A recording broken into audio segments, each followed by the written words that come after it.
Welcome back to Sir Bellico. Ever wonder what a park ranger really faces in the dead of night? From paranormal anomalies to creepy folklore, before we begin, subscribe and tell me in the comments, where are you from and what time is it right now? My name is Jock, and I've been a park ranger for 13 years. In all that time, I've never experienced anything that shook me to my core the way the winter of 2019 did. I worked in Point Pleasant, West Virginia, managing the vast stretches of woodland that surround this small town. Most days my job was routine, checking trails, maintaining equipment, monitoring wildlife, and ensuring visitors stayed safe within the park boundaries. But November of that year brought something different, something that no training manual could have prepared me for. The assignment came down from district management on a Friday afternoon. A series of hiking trails near the northern wilderness had been marked with multiple reports of strange occurrences. Hikers were complaining about hearing unusual sounds at night, not the typical animal calls you'd expect from the Appalachian forest. These were different, more deliberate, more aware. The reports described high-pitched wailing that didn't match any known wildlife, followed by what witnesses described as clicking or chittering sounds that echoed through the trees. I was skeptical at first, like any reasonable person would be. In my experience, people hear what they expect to hear in the woods. An owl's call becomes a ghost. Wind through the branches becomes something sinister. But the frequency of these reports was unusual. Within 2 weeks, we'd received 14 separate accounts from different groups of hikers, all describing similar phenomena, all concentrated in the same 3-mile radius of trail. My supervisor, a practical man named Barrett who'd been with the Park Service for 20 years, called me into his office on that Friday. "Jack, I need you to take a look at this," he said, sliding a folder across his desk. Inside were documentation forms, official incident reports from visitors. Some were brief, just a few lines. Others were lengthy, detailed accounts that made my skin prickle even in the daylight of that warm office. One report, filed by a couple named Marcus and Isabella Chen, read, "We heard something that sounded like a woman screaming, but it was wrong somehow. The pitch was too high, and it lasted too long.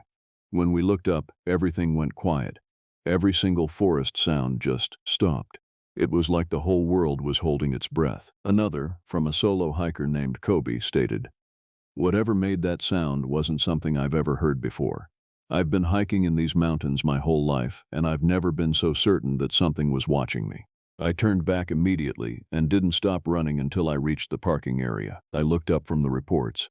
"How far back do these go?" 3 weeks, Barrett said, "and they're getting more detailed, more specific. The latest one came in yesterday from a group of college students. They reported seeing something move between the trees, something large and bipedal. They couldn't make out details, but they said it moved wrong. The joints bent in strange directions." I set the folder down carefully. "You want me to investigate? I want you to get to the bottom of this," Barrett confirmed. "Whether it's a loose dog, someone playing pranks, or just mass hysteria, we need to know. These reports are making people nervous. Parents are considering keeping their kids away from the park. That affects our visitor numbers, our funding, everything." I understood. The park was our livelihood, but more than that, it was our responsibility. If something genuinely dangerous was in those woods, we needed to know. "I'll start Monday," I said. "I'll check the marked trails, talk to recent visitors, and see if I can identify any patterns." What I didn't tell Barrett was that something about those reports unsettled me in a way I couldn't quite articulate. There was a consistency to them that ruled out simple misidentification. These weren't people hearing owls and convincing themselves they'd heard something paranormal. These people had been genuinely frightened, and that fear had come from encountering something their minds couldn't easily categorize. The weekend passed slowly. I live alone in a small cabin about 2 miles from the main park office. It's a solitary existence, but I've always preferred it that way. That Saturday, I found myself researching old reports from Point Pleasant. The town has a history, most famous for the Mothman sightings of the 1960s. But there were other stories, other encounters. I found references to older accounts, dating back to the 1800s, of settlers reporting something in the deep forests. Something that wailed in the night. Something that was said to hunt. The descriptions were vague, filtered through generations of retelling, but certain elements repeated: an inhuman sound, something large and wrong in shape, and always, an overwhelming sense of dread. By Sunday night, I was checking and rechecking my equipment. Flashlight, extra batteries, flares, my service pistol, though I knew in my heart that bullets would be useless if I actually encountered something unknown. I laid out maps and marked the locations where reports had originated. A clear triangle formed on the paper, with the center point somewhere in the densest part of the northern wilderness, about 6 miles into the forest from the nearest access trail. I didn't sleep well Sunday night. My dreams were fragmented and uneasy, filled with sounds that had no source and shadows that moved against the light. Monday morning came gray and cold. The forecast had warned of an early winter storm moving in from the north, but the Weather Service expected it to hold off until midweek. I had maybe 3 days to investigate before conditions deteriorated. I packed my field pack with supplies for an overnight stay: water, high-calorie rations, a thermal sleeping bag, and a small camp stove. I also brought my notebook, determined to record anything unusual in detail. If there was a rational explanation for these encounters, I intended to find it. The first trail I checked was the Ranger Ridge Path, where 3 of the reports had originated. I arrived at the trailhead at 7 a.m. before any visitors were likely to be there. The parking area was empty, except for my ranger vehicle. The morning was unusually quiet, that particular quality of silence you sometimes find in late autumn, when most of the animals have either migrated or gone dormant, but the winter creatures haven't yet fully emerged. I started on the trail, moving slowly and deliberately. My eyes were trained to notice disturbances: broken branches, disturbed ground cover, scat, anything that would indicate the movement of large animals. In my first hour, I found evidence of normal wildlife: deer trails, evidence of raccoons, the usual ecosystem of the Appalachian forest. But then I found the first anomaly. About 2 miles up the trail, near a rocky outcropping, I discovered deep gouges in the bark of several trees. These weren't the raking marks of a bear marking territory, which would be spread across the trunk at varying heights.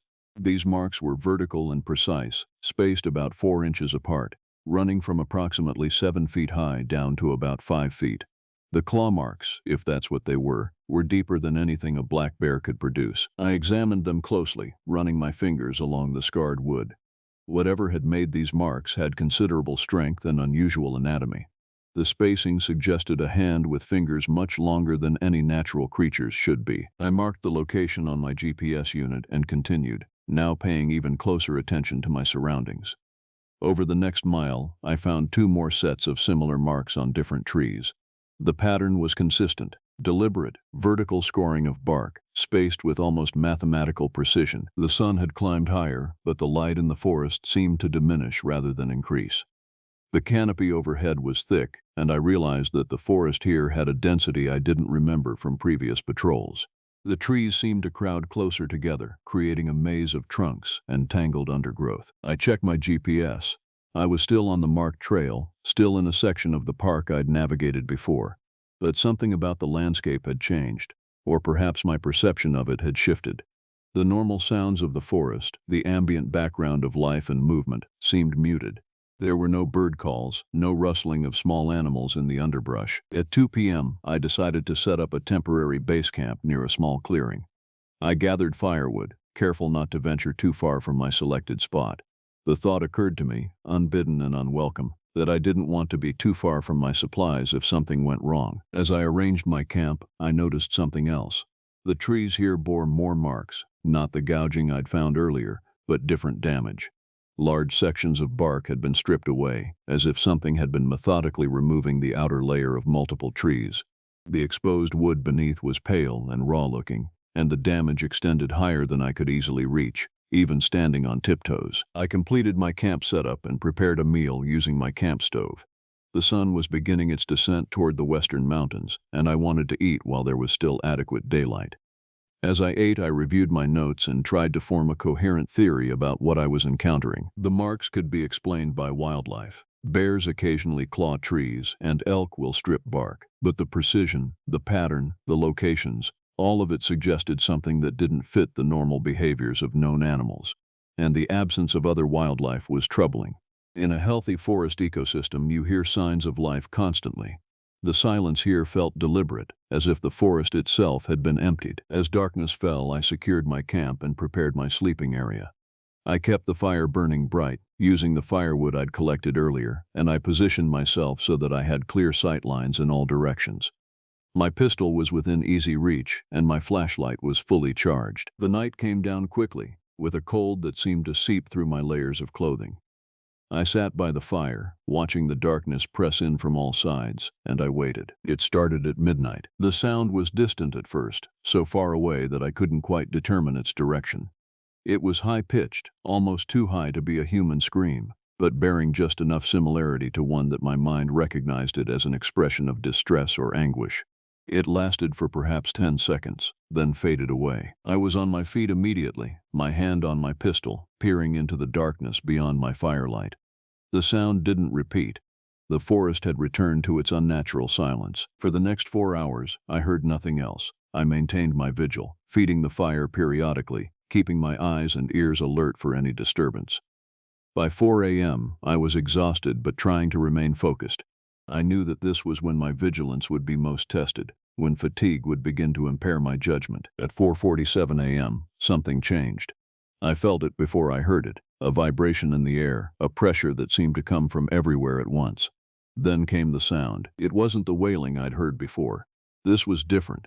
It was a clicking sound, rhythmic and deliberate, as if something was tapping against wood or bone. The sound seemed to move, circling my camp in the darkness, getting progressively closer. It paused, then resumed from a different direction. Whatever was making it was intelligent enough to test my perimeter, to investigate the boundaries of my makeshift camp. I drew my pistol, though I had no real target. The darkness was absolute beyond my fire's reach, and I had no idea what I was facing. The clicking sound stopped. For several minutes, there was nothing. No sound, no movement, no indication of presence.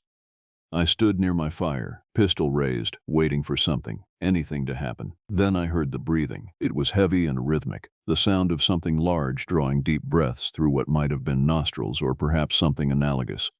It came from multiple directions simultaneously, which at first made no sense to me. Then I realized there were multiple things surrounding my camp. More than one. At least 3, maybe more. My heart was pounding so hard I thought it might break my ribs. I backed toward the fire, keeping my eyes moving in every direction, trying to see past the light into the darkness beyond. "Who's there?" I called out, knowing it was foolish, knowing that nothing would answer, but needing to break the suffocating silence. The breathing intensified. All around my camp, something large was moving just beyond the reach of my firelight. I could hear branches breaking, the sound of heavy movement through the underbrush. And still, that terrible breathing. I fired my pistol into the air. The sound was enormous in the quiet forest. The gunshot echoed off the distant mountains, rebounding through the trees like thunder. For a moment, everything stopped. The breathing ceased. The movement halted. Then, from the darkness to my north, there came a sound that I will spend the rest of my life trying to forget. It was a shriek, high-pitched and utterly inhuman. But what made it truly terrible was the apparent rage behind it. This wasn't an animal's cry of fear or injury. This was fury. This was something expressing a terrible, focused anger at having been challenged. The creatures, because I was certain now that there were multiple things out there, scattered. I heard them crashing through the forest, moving away from the fire with surprising speed.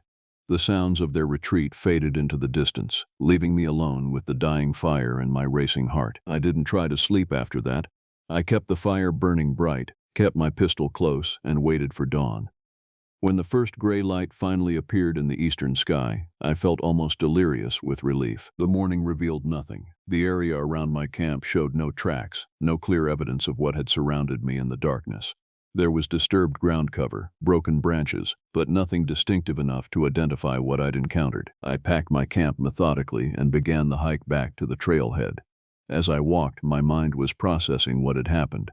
I couldn't deny that something unusual had occurred, but I wasn't ready to accept the implications of what I'd experienced.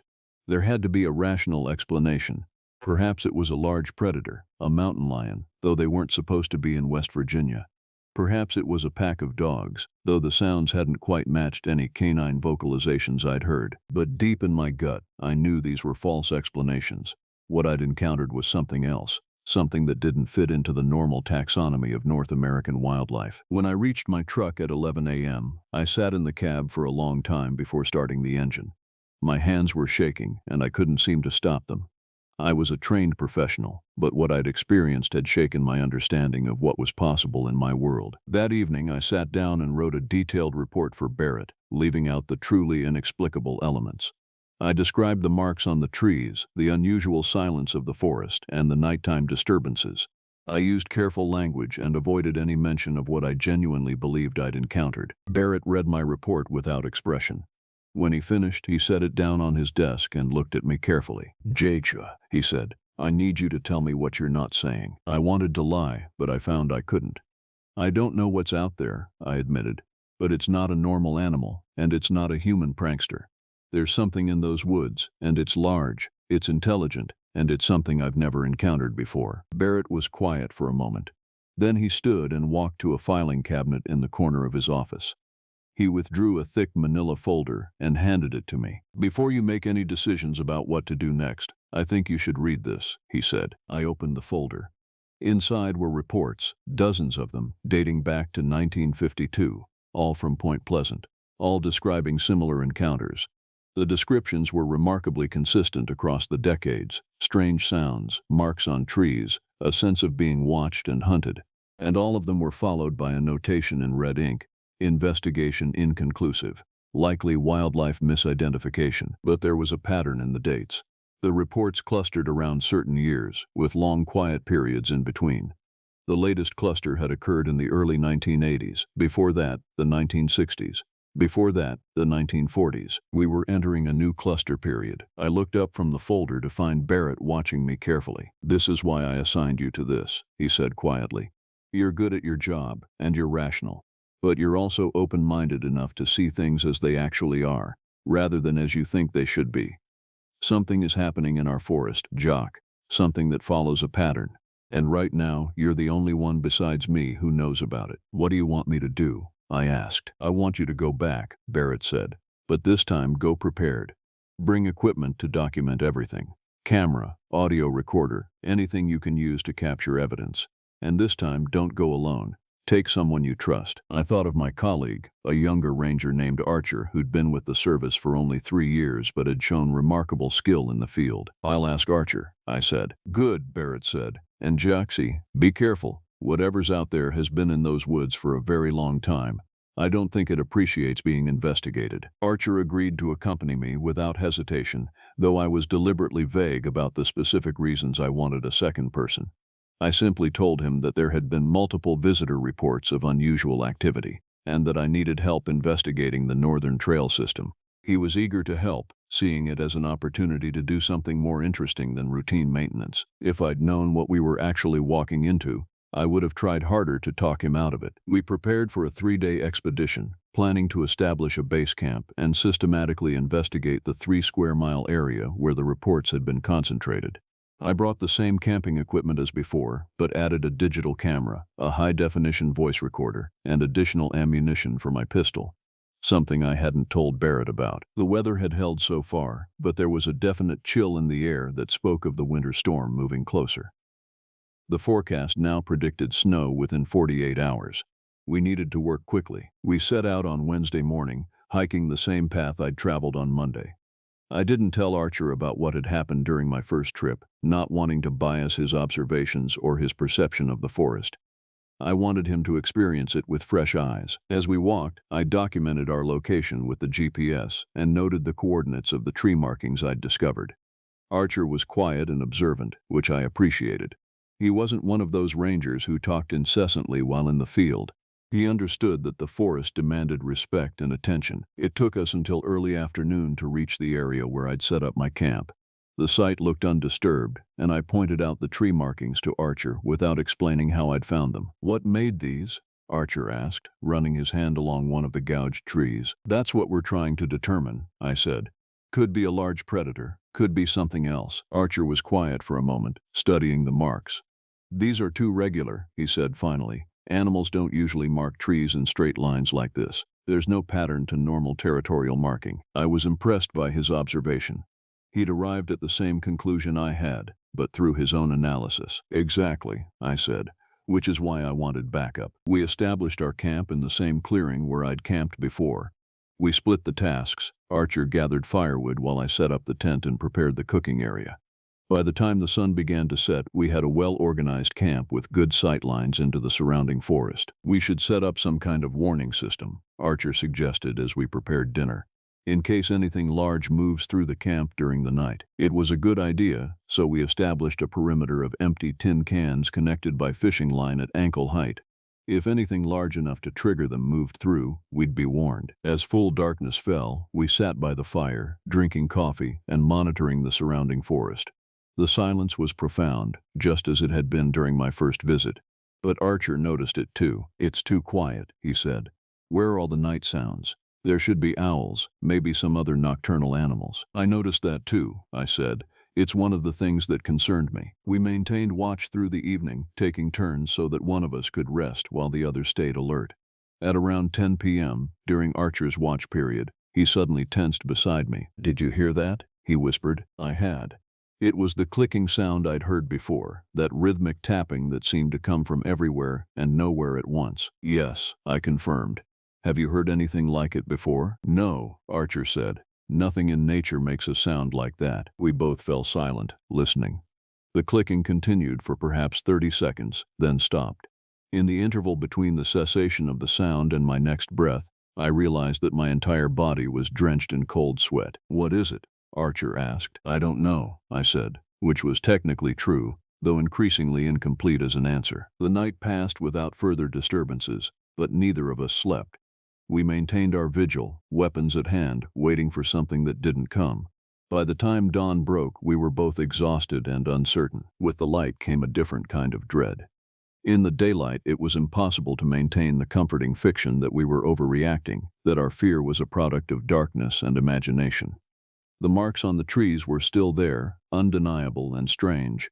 The silence of the forest was still oppressive. Whatever had created the conditions for the visitor reports was real and present. "We need to go deeper," I said to Archer. "The reports have been centered about 3 miles northeast of this camp. Whatever's making these sounds and marks, its territory is that direction." Archer nodded without enthusiasm. "I'm not happy about this," he said, "but I understand. Let's go." We prepared carefully for the day's expedition, bringing everything we might need to survive if we had to stay out longer than anticipated. We also brought all our documentation equipment: camera, recorder, GPS unit. I wanted to capture evidence of whatever we found. The deeper we penetrated into the forest, the more pronounced the markings became. Tree gouges increased in frequency, and I began to notice additional damage that suggested something was actively hunting in this area. We found the remains of a deer, picked clean and arranged in a manner that seemed deliberate. The bones were scattered in a rough circle, with the larger pieces positioned carefully.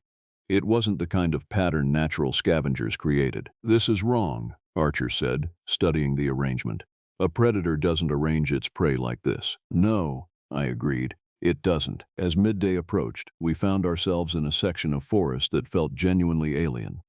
The trees here were older and larger, creating a canopy so dense that barely any sunlight reached the forest floor. The undergrowth was thick and difficult to navigate, and we had to move slowly and carefully to avoid becoming disoriented. It was Archer who found the path. "Look," he said, pointing to the ground before us. There, through the thick undergrowth, was a worn trail. Not a hiking trail created by human visitors, but a clear path created by the repeated passage of something large. The vegetation was beaten down. The path was wide enough for a creature the size of a large bear or larger to walk through, and it seemed to run in a definite direction, northeast, deeper into the forest. "We should follow it," Archer said. I wanted to say no. I wanted to turn around and hike back to our camp, then propose to Barrett that we simply close this section of the forest to visitors and monitor it from a distance. But I also knew that this was our best chance to gather real information about what was creating these disturbances. "Stay close," I said, "and keep your hand on your weapon." We followed the path for perhaps a mile. The forest grew even denser around us, the canopy lower, the shadows deeper. I was checking my GPS constantly, making sure we could navigate back to our camp even if we lost the path. Then the path opened into a clearing. At first I didn't understand what I was seeing. The clearing was circular, about 50 yards across, and the ground was bare, completely free of vegetation. In the center of the clearing stood several trees, but they were wrong in a way that made my eyes struggle to focus on them. The bark was stripped away entirely, exposing the pale wood beneath, and the bark was arranged in carefully stacked piles around the base of each tree. The trees themselves bore marks, deep gouges and scratches that covered every inch of the visible wood, but it was what lay scattered across the ground that truly disturbed me. Bones, hundreds of them, from creatures both large and small. Deer bones, scattered throughout, but also larger bones, from creatures I couldn't readily identify. Some of them were disturbingly humanoid in shape, though I forced myself to dismiss that observation as impossible. In the very center of the clearing was something else, a depression in the earth, as if something massive had worn a body-shaped groove into the ground through constant movement. The soil here was darker, almost black, and gave off a faint odor that was both organic and somehow wrong. "What is this place?" Archer breathed beside me. "I don't know," I said, though I was forming increasingly terrible theories. "But we need to document it." I pulled out the camera and began photographing everything. The bones, the stripped trees, the central depression. As I worked, I had the increasingly uncomfortable sensation that we were not alone. I couldn't see anything in the surrounding forest, but the feeling of being watched was overwhelming. "Jack," Archer said quietly, "we should leave. Now." He was right. Every instinct I possessed was screaming at me to get out of this clearing, to return to the forest path and retrace our steps. But I forced myself to take several more photographs, to document the GPS coordinates, to record a brief audio note describing what we were seeing. As I was finishing the audio recording, I heard it again, the clicking sound. But this time it was loud, immediate, and coming from multiple directions at once. Archer drew his weapon immediately. "Run," I said. We bolted from the clearing, abandoning any pretense of careful movement. Behind us, I could hear something crashing through the forest, multiple somethings. The sounds of pursuit were close, terrifyingly close. Branches whipped at my face, drawing blood, but I barely felt them. My entire focus was on running, on putting distance between us and whatever was chasing us. Archer was ahead of me, his younger legs giving him a speed advantage. I was pushing myself to my limits, my lungs burning, my muscles screaming. The sounds of pursuit were growing louder. Whatever was chasing us was fast, far faster than any normal animal should be. I could hear it now, between my gasps for breath, a series of clicking sounds, but also something else, a sound like grinding bone, like the scraping of something ancient and large against the earth. "There," Archer shouted ahead. He was pointing toward the path we'd followed into the clearing. We reached it and turned, running along the worn trail back the way we'd come. The pursuit continued, but I was aware that our pursuers were falling slightly behind. They seemed less able to navigate the narrower path as quickly as we could. We ran for what felt like hours, but was probably only 15 minutes. When we finally burst out of the deep forest into slightly more open terrain, we didn't stop. We continued running until our legs simply refused to carry us further. We collapsed beside a small stream, gasping for air, our hearts pounding in our chests. Behind us, the sounds of pursuit had ceased. Whatever had been chasing us had either given up or decided that we'd left its territory. "What was that?" Archer gasped between breaths. "I don't know," I said, which was becoming my most used response. "But we need to get back to camp. We need to get out of this forest." It took us nearly an hour to get our breathing under control and our racing hearts to slow to something approaching normal. I checked my camera and my audio recorder. Both had survived the flight intact. The documentation we'd gathered was still accessible. We took our time getting back to camp, moving carefully and quietly. It was early evening by the time we arrived. We immediately began packing. No point in staying another night in the forest after what we'd experienced. As we packed, I explained to Archer what I'd experienced on my first solo expedition. His face grew increasingly pale as I described the sounds, the circling creatures, and the absence of any trace when daylight came. "This is insane," Archer said. "We need to report this to someone. The authorities, the media, someone." "Report what?" I asked. "That we ran away from unidentified sounds in the forest, that we found a clearing with bones and stripped trees. Without proper analysis of what we have, we'll look like we're making up stories. Worse, we might panic people." Archer wanted to argue, but he understood my point.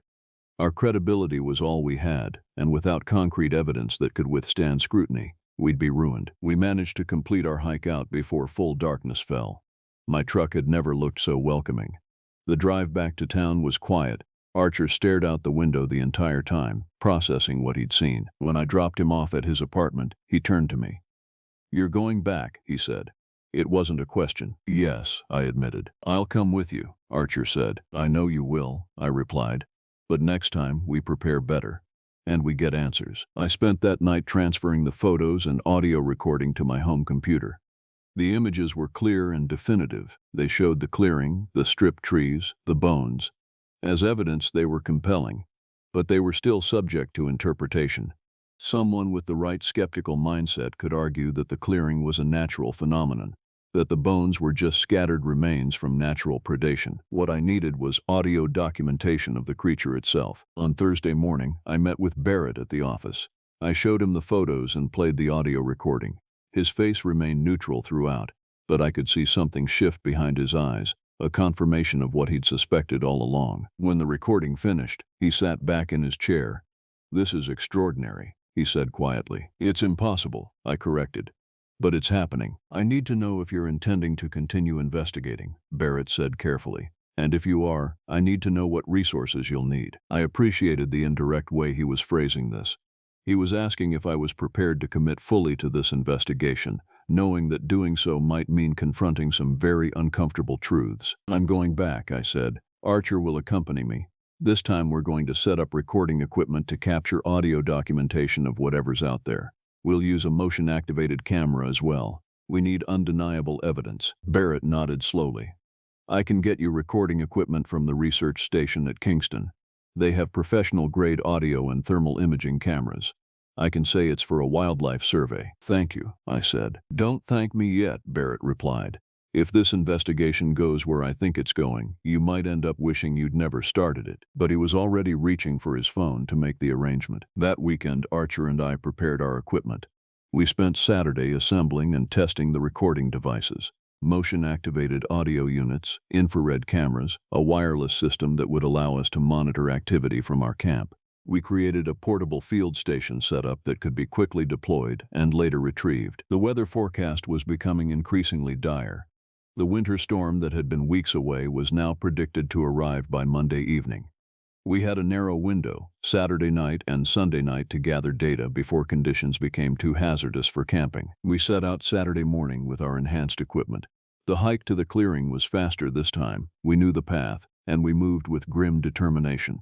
I was aware that we might not make it back out if conditions deteriorated suddenly, but I was also aware that this might be our best opportunity to gather real evidence. We established our main camp in the same location as before, then spent the afternoon carrying equipment into the forest and setting up monitoring stations. We placed camera units at the edges of the clearing, positioned recording devices to capture any sounds, and established a network that would allow us to review the data in real time from our camp. As the sun descended, we completed our preparations and retreated to camp. The air was noticeably colder, and I could see clouds building to the north. The storm was coming, probably faster than the forecast had predicted. That night, as we sat by the fire, the weather deteriorated further. The wind picked up, and the temperature dropped dramatically. My weather radio indicated that the first bands of the storm system would reach us by midnight. "We should get out," Archer suggested. "Come back when the weather clears," but I shook my head. "We leave now. We might not be able to set up again before the snow makes the trails too treacherous. We stay the night. We get our data." Archer wasn't happy about it, but he understood. We reinforced our camp as best we could, securing everything against the wind that was already beginning to howl through the trees. At 11 p.m., a few minutes before the full force of the storm reached us, we received our first data from the clearing. The infrared camera registered movement, something large, moving through the clearing. Then multiple somethings. The audio recording picked up the clicking sounds we'd heard before, but clearer now, more distinct. And underneath that, a sound like heavy breathing, like the inhalation and exhalation of something with a large respiratory system. Then came a new sound. It was something between a howl and a scream, high-pitched and resonant, echoing across the frequency range of our recording equipment. It wasn't the wailing sound we'd heard before. This was different, almost like a call, or perhaps a warning. The temperature reading on the infrared camera was troubling. The creatures registering on the thermal imaging appeared to have body temperatures significantly lower than mammals, yet they were still warm enough to show up clearly on the equipment. This suggested something entirely outside the normal taxonomy of North American fauna. For the next hour, we recorded intermittent activity in the clearing. The creatures seemed to be investigating the equipment we'd placed, examining the cameras and recording devices. On the thermal imaging, we could see them circling, studying our devices, occasionally appearing to make contact with them. Then the data feed went dead. The connection from the clearing to our field receiver simply ceased. The cameras went offline simultaneously, not gradually, but all at once. It was as if something had deliberately disabled our equipment. "That's not possible," Archer said, staring at the dark receiver. "All those units had independent power systems. They can't all fail at the same time." "They didn't fail," I said quietly.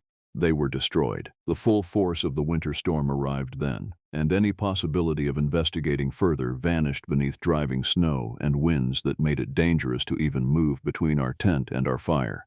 We huddled in the tent, listening to the wind howl, both of us acutely aware that something in the forest beyond our protective shelter was actively interfering with our attempts to document it. "That thing knows we're here," Archer said. "It knows what we're doing, and it doesn't like it." I couldn't argue with that assessment. Whatever we were dealing with demonstrated an intelligence that went far beyond normal animal instinct. It had recognized our equipment as a threat and had responded accordingly. The night was long and terrible. The wind howled, and through it we heard sounds that might have been the storm, or might have been something else. The tent flapped and strained against its stakes, and I found myself periodically checking to make sure the ties were still secure. By dawn, the snow was falling so heavily that we couldn't see more than a few feet from our tent. It was clear that we needed to evacuate. Staying in camp in a winter storm of this magnitude would be suicidal. We packed quickly, abandoning most of our equipment to save weight and speed. The hike back to the trailhead was brutal. The snow was already 6 inches deep and getting deeper with each passing hour. We had to move slowly to avoid losing the trail entirely, and by the time we reached the parking area, we were both near the limit of our physical endurance. The drive back to town was slow and dangerous. The roads were becoming treacherous, and visibility was severely limited. By the time we reached civilization, the storm had reached its full intensity. We didn't go to the office. Instead, I dropped Archer at his apartment, and then I drove home to my cabin. I spent the rest of that day and the following night sitting in front of my fireplace, processing what had happened. The recordings we'd managed to capture before the power loss were extraordinary. The audio quality was excellent, and the creature sounds were unmistakable. They weren't anything in the known fauna databases. They weren't bears, or mountain lions, or anything else that remotely fit the animal kingdom. But what really troubled me were the implications of its behavior. The deliberate destruction of our equipment wasn't instinctive, it was tactical. It demonstrated not just intelligence, but an understanding of what our equipment was and what we were trying to accomplish. That suggested something more than just a particularly large and dangerous predator. It suggested something that was aware of us as a potential threat. Monday morning, the storm was passing, though snow still fell intermittently. I called Barrett and asked to meet him. When I arrived at his office, he was alone, waiting for me. I played him the audio recordings, the clicking sounds, the creature vocalizations, the heavy breathing of something large. When the recordings finished, Barrett was pale. "How is this possible?" he asked. "I don't know," I said. "But I have a theory. Those historical reports you showed me, they go back decades. We found a clearing in the forest that seems to be the creature's central territory. The bones we found there, the arrangement, the careful way the area was maintained, it all suggests long-term habitation. This thing has been in our forest for a very long time." "What do you think it is?" Barrett asked. I had spent the night thinking about this question. My best guess, based on the physical characteristics we observed, the sounds it makes, the intelligence it displays, and the geographic history of Point Pleasant, is that we're dealing with a cryptid, specifically something that matches descriptions of the Wendigo from Appalachian folklore. "The Wendigo," Barrett said flatly. "A legendary creature that eats human flesh and drives people mad? That's the modern pop culture version," I said. "But the original Algonquian legend describes something different. A transformative curse, yes. A creature that hunts, absolutely. But the descriptions suggest something ancient, something that's been part of the wilderness for centuries. A predator that's learned to coexist with human civilization by remaining hidden." "And now?" Barrett asked. "Now, we've disturbed it," I said. "We've invaded its territory, documented its presence, tried to capture it on video. We've threatened it. And it's responded by demonstrating that it can destroy our equipment, that it's intelligent enough to understand what we're doing, and that it's willing to confront us." Barrett stood and walked to his office window, looking out at the snowy landscape. "What do you want to do?" "I need to go back," I said. "But not to document it. To talk to it. Talk to it? Barrett turned to look at me as if I'd lost my mind. Jack, what are you suggesting? I'm suggesting that this creature is intelligent. It's demonstrated that much. And I'm suggesting that maybe there's a way to communicate with it, to establish some kind of boundary agreement. It stays in the deep forest, away from trails and visitor areas. We stay out of its territory. We don't try to capture it, document it, or expose it. In exchange, the disturbances stop. That's insane, Barrett said, but he didn't immediately dismiss it. That's completely insane. Maybe, I conceded.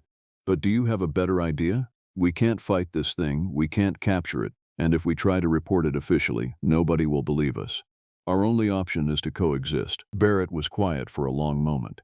Then he said, "All right, you can try, but you go in unarmed. No weapons, no recording equipment, no equipment of any kind except basic survival gear. You go in with open hands and open intent. If it means to kill you, there's nothing you could do to stop it anyway." "I'll need Archer," I said. "No," Barrett said firmly. "If this goes wrong, I'm not losing 2 people. You go alone." 3 days later, the storm had cleared enough for hiking. The snow was still heavy, but the forecast predicted several days of clear weather before the next system moved in. I had 3 days to complete what I'd proposed to Barrett. I prepared carefully, but not with weapons or equipment.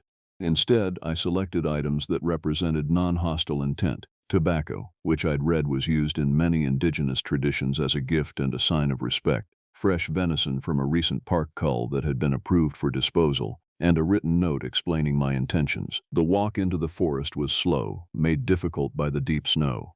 I followed the path we'd established before, moving deliberately and making no attempt to hide my presence. The snow crunched under my feet, loud in the quiet forest. Birds didn't sing.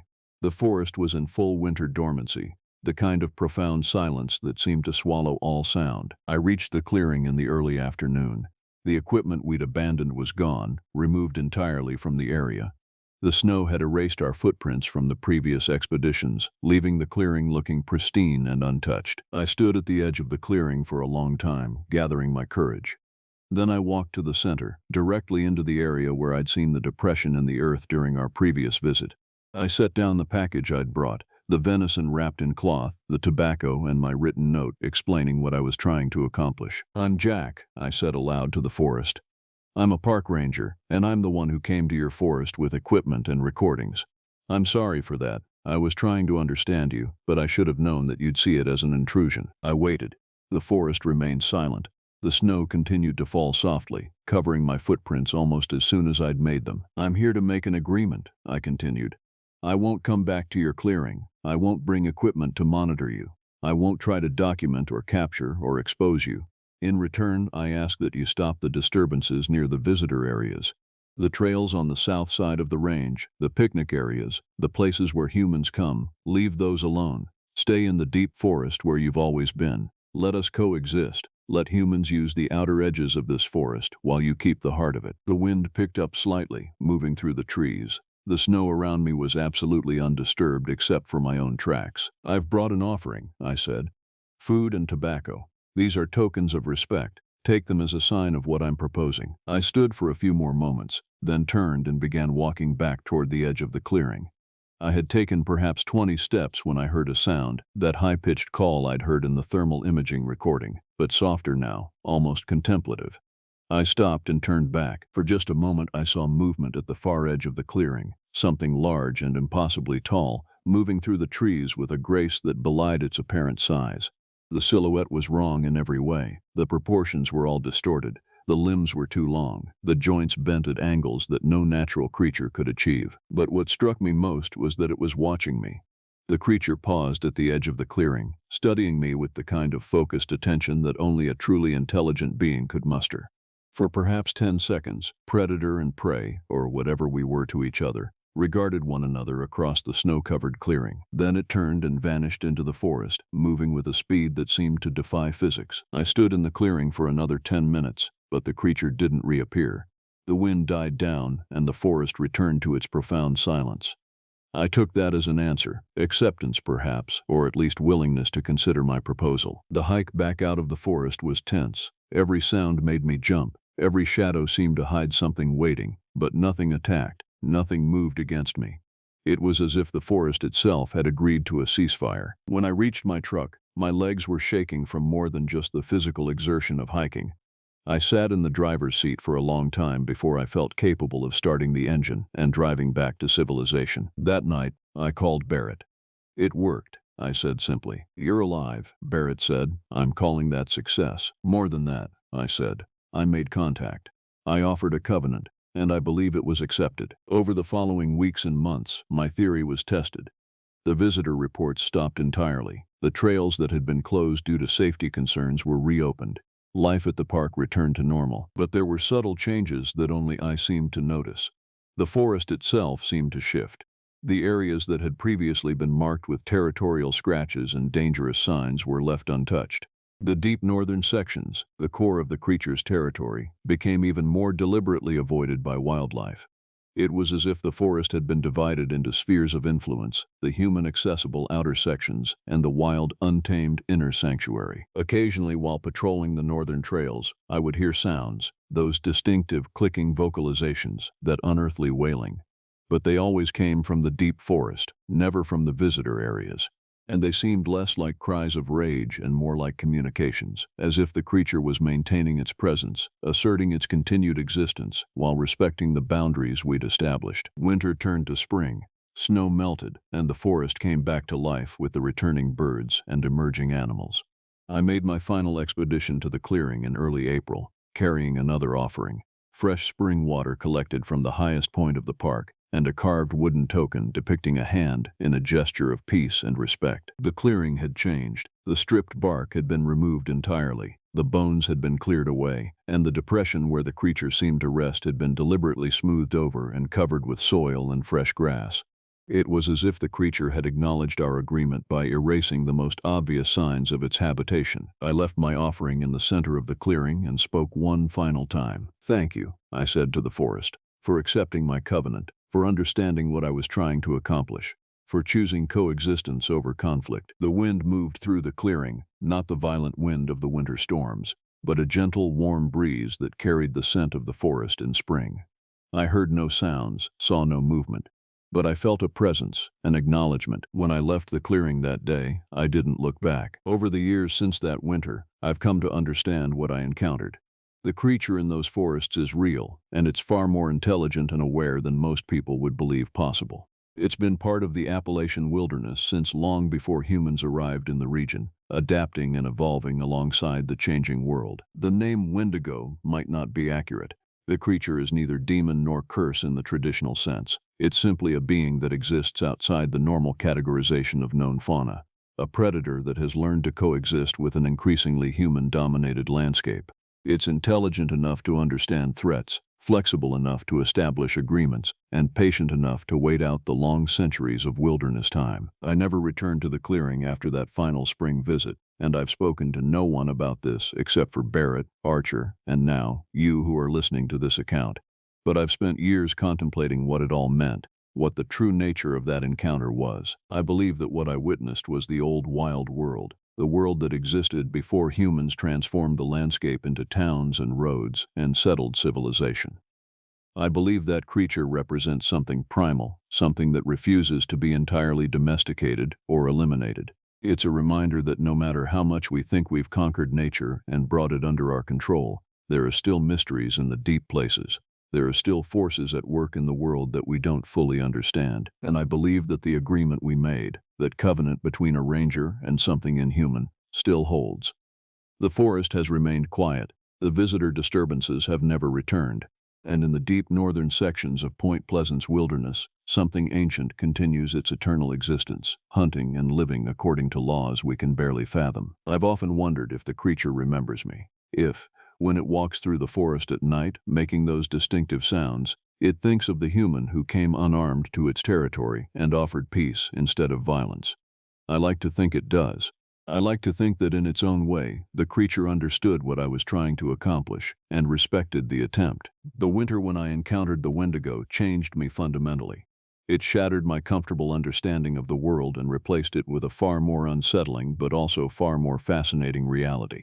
I've spent the years since that time trying to live by the principles of that covenant, respecting the wild places, honoring the creatures that inhabit them, understanding that we human beings are not the masters of this world but merely temporary inhabitants of a landscape far older and far stranger than we generally acknowledge. If I had known what would happen that November when I was first assigned to investigate the reports, I'm not sure I would have done anything differently.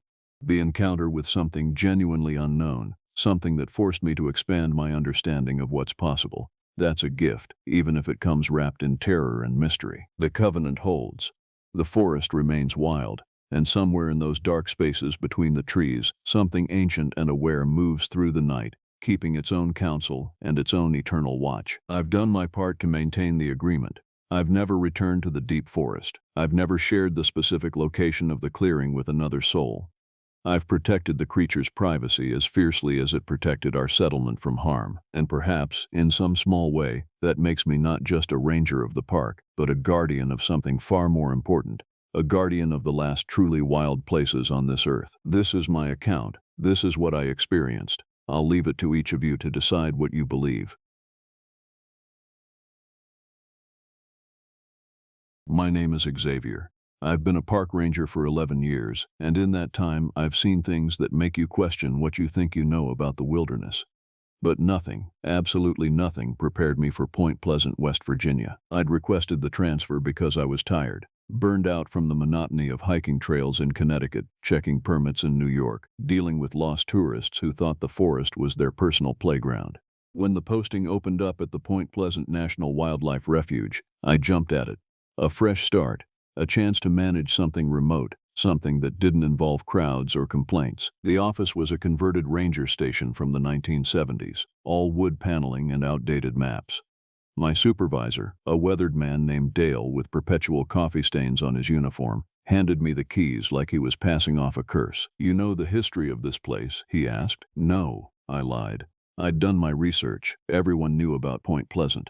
In 1966, something happened here. Something that wasn't quite explained away. People saw things, big winged things.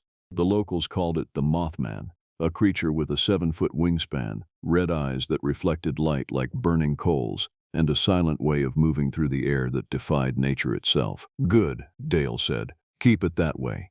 Most of what happened back then was mass hysteria mixed with some barn owls and trick lighting. Don't go feeding into it, and you won't have problems. I nodded, but I didn't believe him. Dale had the look of a man who knew more than he was saying, the kind of expression that came from seeing something that wouldn't fit into his organized world. My first week at Point Pleasant was uneventful. I walked the trails, cataloged the flora and fauna, repaired fencing, and got familiar with the refuge's boundaries. The landscape was beautiful in an unsettling way.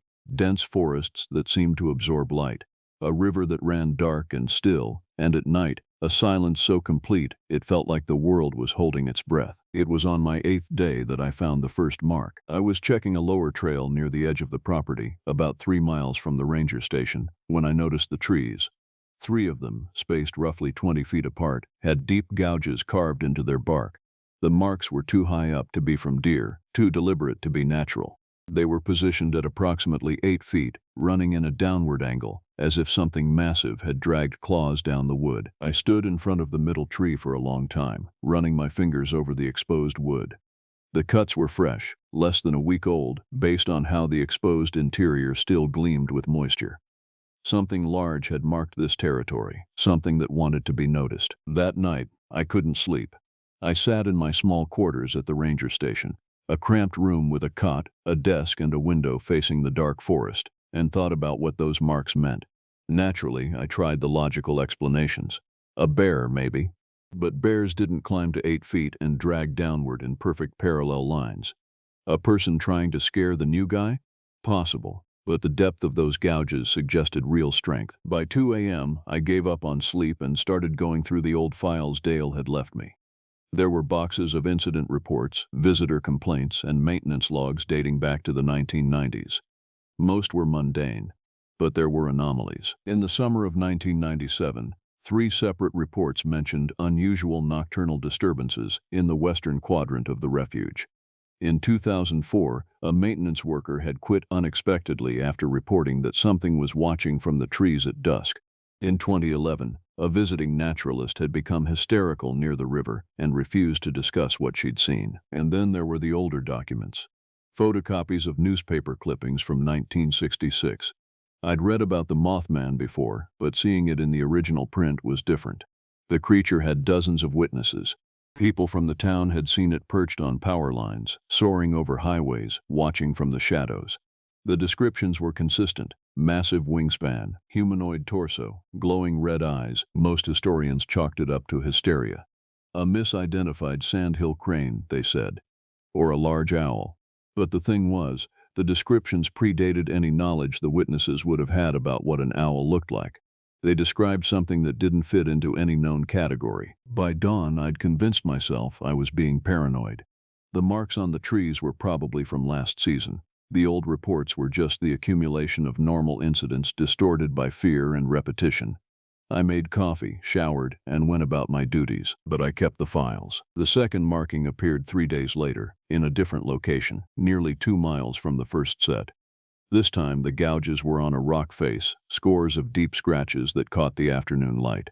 Below the marks, the ground was disturbed, as if something heavy had landed and shifted its weight multiple times. I took photographs. I marked the location on my map.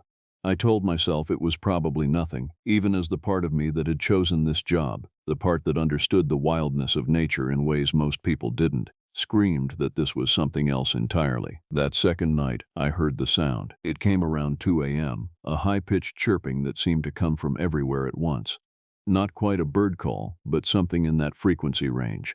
It started in the northeast quadrant of the refuge, near the river, and moved west. The sound was methodical, paced like a search pattern. I grabbed my flashlight and went to the window, but the darkness outside was absolute. The moon hadn't risen yet. I stood there listening to the chirping move through the forest, feeling the primitive part of my brain light up with alarm. Animals didn't sound like that. Not here.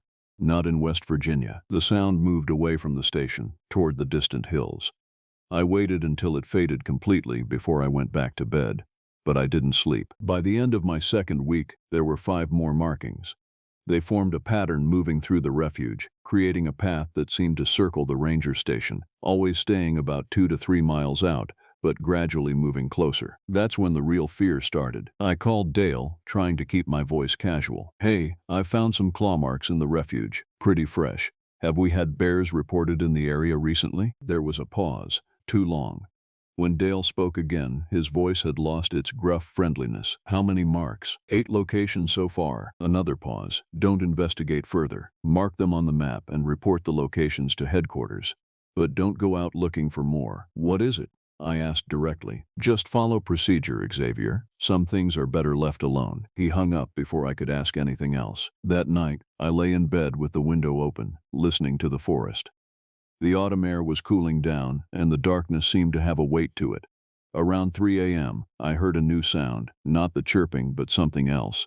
A rustling, as if something very large was moving through the underbrush. It circled the station, the sound following the perimeter. I grabbed my rifle from the cabinet by the door. I was licensed and trained for protection of the refuge, and went to the window. My heart was pounding so hard I thought it might break through my ribs. The rustling continued, methodical and deliberate. Whatever was out there wasn't trying to hide. It was announcing itself, showing me that it knew I was here, that I was inside the boundary of its territory. Then it stopped. The silence that followed was somehow worse than the sound.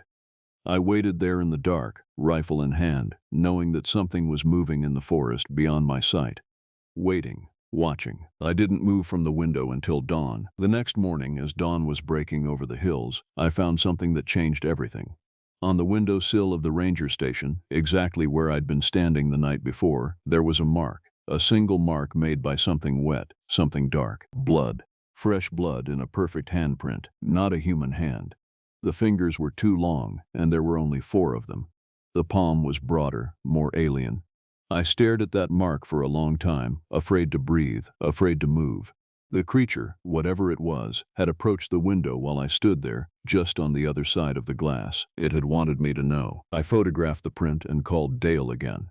This time I didn't ask questions. I told him what I'd found. His response was immediate. "Pack a bag. I'm sending someone to pick you up. Don't leave the station. Don't go outside alone, and don't tell anyone about that print." "What is it?" I whispered. "The thing that made those marks," Dale said quietly. "It's back, and it remembers this place. It remembers the fear. You need to get out of there before it decides that fear isn't enough anymore." "Tell me what it is," I demanded. Dale took a breath. When he spoke again, his voice was barely audible. "Something that shouldn't exist. Something that was seen here 58 years ago by hundreds of people. Something that the government, the media, and everyone else decided to forget rather than face. But it doesn't forget, and it never really left." "The Mothman," I breathed. "Don't say it," Dale snapped. "Not out loud, not near that place. Saying it acknowledges it. And if you acknowledge something like that, something that exists at the edge of reality, it becomes more real." "Too late," I whispered. I heard Dale's sharp intake of breath on the other end of the phone. "Xavier?" But I was staring at the window, at the blood print, at the forest beyond that seemed to lean closer, as if listening. And in that moment I heard it again, that high-pitched chirping, but this time it was right outside the station. So close the glass seemed to vibrate with the frequency. The pickup couldn't get there until that evening. 17 hours away. I was about to find out just how long 17 hours could be. I made a decision that morning that probably saved my life. I wasn't going to hide. If the creature wanted me to run, to panic, to flee into the forest where I'd be vulnerable, then that's what I wouldn't do. I secured the ranger station, locked the doors and windows, and prepared to wait. I had supplies, food, water, ammunition, and I had information. I knew this terrain better than anything that might be hunting in it. That's what I told myself anyway. The day passed with excruciating slowness. Every creak of the building, every sound from the forest outside, sent adrenaline spikes through my system. I tried to eat but couldn't. I tried to read but couldn't focus. Instead, I sat and watched the forest, rifle across my lap, and waited. Around midday, I made a discovery that would unravel everything I thought I understood. While searching the filing cabinets for more historical records, I found a folder labeled Classified Internal Reports. Inside were handwritten memos, dated from 1966 onward, documenting sightings that had never made it into the public record. Someone at the refuge, probably Dale, based on the handwriting, had been keeping detailed logs of every incident. The reports were chilling in their consistency. July 1966, multiple sightings of large winged entity. Wingspan estimated at 7 to 10 feet. Observed perched on power lines near Mason County. Multiple witnesses, no explanation. August 1966, entity sighted over TNT plant area, appears to be hunting. Found deer carcass with large claw marks matching no known predator. September 1966, sightings have stopped. Entity has disappeared. Presumed migration or death. Recommend continued monitoring. March 1997, entity has returned. Single sighting near river area. Description matches 1966 reports exactly. Same size, same coloration, same red eye shine. June 2004, maintenance worker reports feeling watched during evening rounds. States he saw something large move through the canopy, moving contrary to wind patterns. Left employment immediately. August 2011, naturalist reports aggressive approach by unknown entity. She was in river area when she heard it. Large wings, she said, moving so fast it created wind. She ran, and it followed. It knew she was running. It hunted. The final entry was the most recent, dated 4 years ago. October 2022. New activity in Western Quadrant. Employee reports seeing red glow in forest at night. Persisted for 3 nights, then disappeared. I believe it's still here. I believe it never left. I believe it's been waiting. Below that final entry, in larger script, were 3 words. It's getting closer. I set the folder down with shaking hands. The thing was here before I arrived. It had been here for decades, cycling through periods of activity and dormancy. And according to Dale's final note, it was approaching. The question wasn't whether it was real. The question was, what did it want? As the afternoon wore on and the sun began its descent toward the horizon, I heard the forest change. The usual ambient sounds, birds, wind, the distant rush of the river, seemed to cease. It was as if the entire refuge was holding its breath. I stood at the window, watching the light fade, and that's when I saw them. Shapes in the trees, multiple shapes, positioned around the ranger station in a rough circle, about a half-mile out. They were large, roughly human in silhouette but wrong in the proportions. Too tall, too thin, with appendages that moved in ways that looked more insectoid than mammalian. I counted 7 of them. My rational mind screamed that it was impossible. Shadows, tricks of the light, my own paranoia constructing monsters from the forest. But the part of me that had spent 11 years as a ranger, the part that understood predatory behavior, territorial marking, and hunting patterns, knew exactly what I was looking at. I wasn't alone. And there was more than one. The chirping started again as darkness fell completely. It came from all directions at once, overlapping in a complex pattern that almost sounded like language. The creatures were communicating, coordinating. I locked down the station. Every window had curtains drawn tight. I turned off the lights and relied on the glow from my equipment to see. I kept the rifle loaded and placed a handgun on the desk within arm's reach. Sometime around 10 p.m., the first attempt came. The creature tried the main door. I heard the handle rattle, then a force that shook the entire frame. The bolt held, but barely. I raised the rifle, knowing that if it came through that door, I'd have maybe 2 seconds before it was on me. The pressure on the door stopped. Then I heard the sound of claws on metal, scraping along the frame. It was testing the integrity of the lock, analyzing the barrier. "Not getting in that way," I muttered, as if my voice could convince either of us. The creature moved to the windows. I heard it on the roof, a weight that made the structure creak. Whatever this was, it was massive, maybe 200 pounds, maybe more. It was searching for weakness, for any way to breach the station. I realized, with horrible clarity, that this wasn't just about hunting. The creature was intelligent. It was strategizing. The assault continued for 3 hours. Each window was tested. Each junction of frame and wall was examined. The creature circled the entire building, methodically working through every possible entry point. At one stage, it rested against the eastern wall, and I could hear its breathing, a wet, rasping sound that suggested lungs not quite designed for human pattern respiration. Around 1 a.m., the creatures moved back into the forest. I heard them departing in that chirping communication pattern, and gradually the sounds faded until the refuge was silent again. I didn't sleep. I kept the rifle ready and listened to every sound until dawn. When the sun finally rose, I stepped outside cautiously, rifle raised. The ground around the station was covered in prints, not human prints, something else, 5-toed, but with talons at the end of each digit. The claw marks were deep, suggesting weight beyond what any normal animal should possess. And there was blood. Not as much as I'd feared, but enough to suggest the creatures had been wounded at some point. Perhaps by each other. Perhaps by something older and more dangerous than anything I could imagine. I took samples, preserved them, documented everything. Then I called Dale. "They came," I said simply. "All of them?" "7 that I saw." Another long pause. "Xavier, I need to tell you something. The Mothman, the original one that was sighted in 1966, it was never alone. There was always something else here with it. Something that existed in the same space but didn't quite exist in our reality. The locals back then, the ones who really saw it, they talked about a presence, not just the creature itself, but the things around it. As if it brought attendance." "What are you telling me?" "I'm telling you that what showed up last night wasn't just one creature. It was an incursion. It was the whole thing, all at once. If that's what arrived, then we're dealing with something worse than just a sighting. We might be dealing with a permanent manifestation." "That's insane," I whispered. "Yes," Dale agreed. "It is. But it's also happening. My driver will be there in 4 hours. You hold on until then." But 4 hours never came. Around 2 p.m., as I was reviewing the prints outside, I heard a vehicle in the distance. Relief flooded through me. The driver had made good time.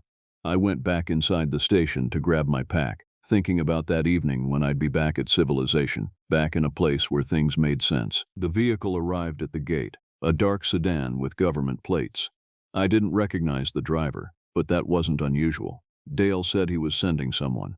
This must have been them. The driver got out slowly. He was tall, dressed in a gray suit despite the autumn weather, and when he turned to face me, I saw that his eyes were entirely black, not dark brown or dark blue, entirely, completely black, like looking into an empty sky. Something in my primitive brain lit up with alarm. "Xavier Hayes?" the man asked. His voice was smooth, professional, and utterly devoid of emotion. "Who are you?" I asked. "My name doesn't matter. I'm with the Department of Interior. I'm here to assess the situation and provide containment advice." I didn't lower the rifle. Dale sent you? Dale called his supervisor, who contacted my agency. This situation has come to the attention of people who need to know about it.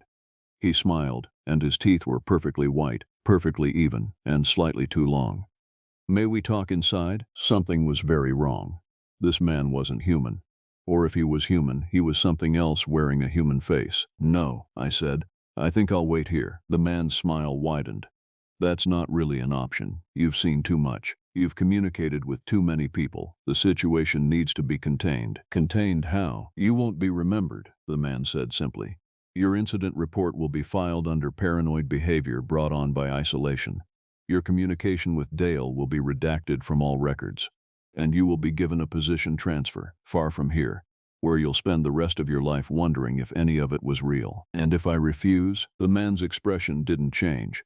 Then you become part of the study. We have facilities. We have ways of understanding entities like the one currently nesting in this refuge.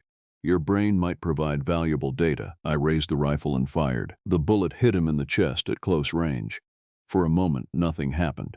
Then he looked down at the hole in his suit, at the lack of blood, and he laughed. Oh, he said with genuine pleasure. You've never encountered one of us before, have you? I fired 3 more times, point-blank range, all center mass.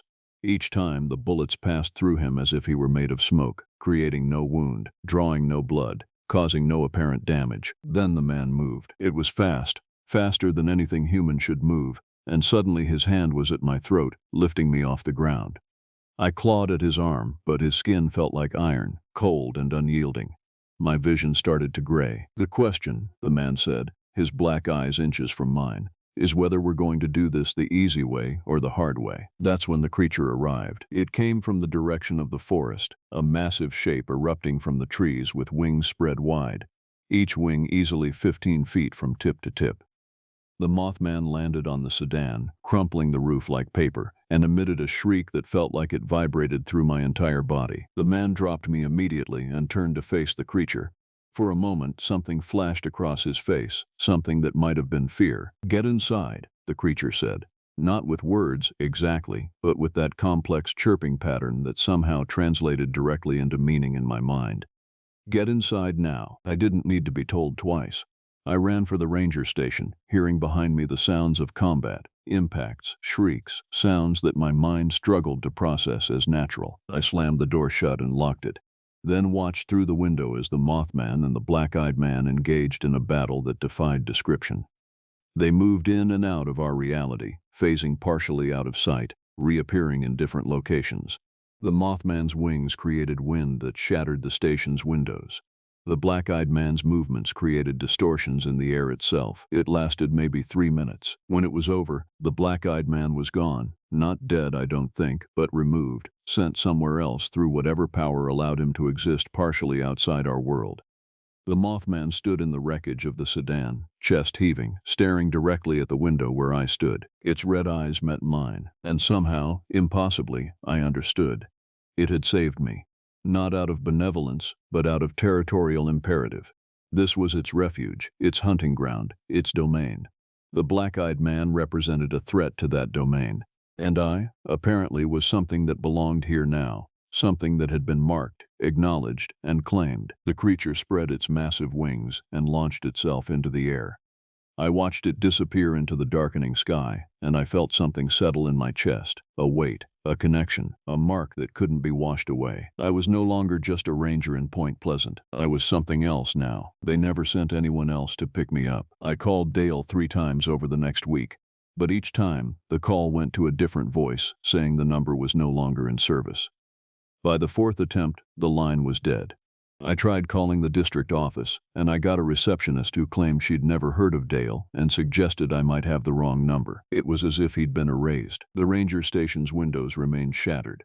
I boarded them up with plywood and settled into a strange new existence. I continued my duties, patrolling the trails, maintaining the facilities, but everything felt different now. The refuge was no longer a place I was guarding. It was a place I was living in, with permission granted by something far more powerful than any government agency. The Mothman didn't show itself for almost 2 weeks, but I felt its presence constantly. At dawn, when the mist hung low over the river, I could feel red eyes watching from the trees.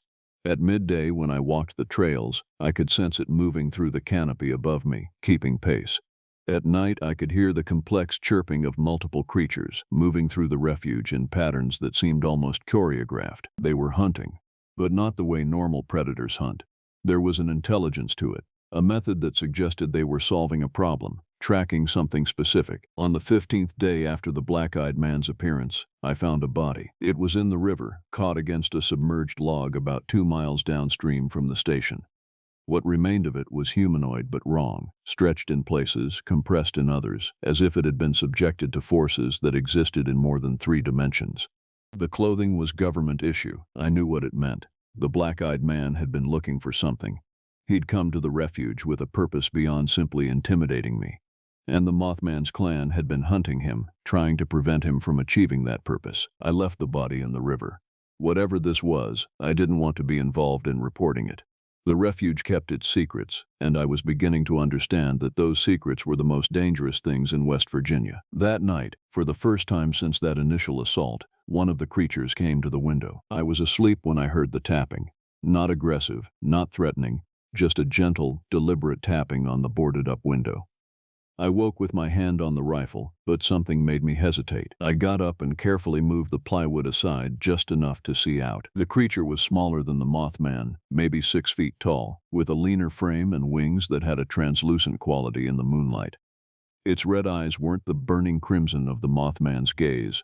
They were more amber, intelligent, curious. I met its gaze through the glass, and I felt, not fear, but a kind of understanding. A recognition. The creature tilted its head, studying me the way I might study a particularly interesting insect.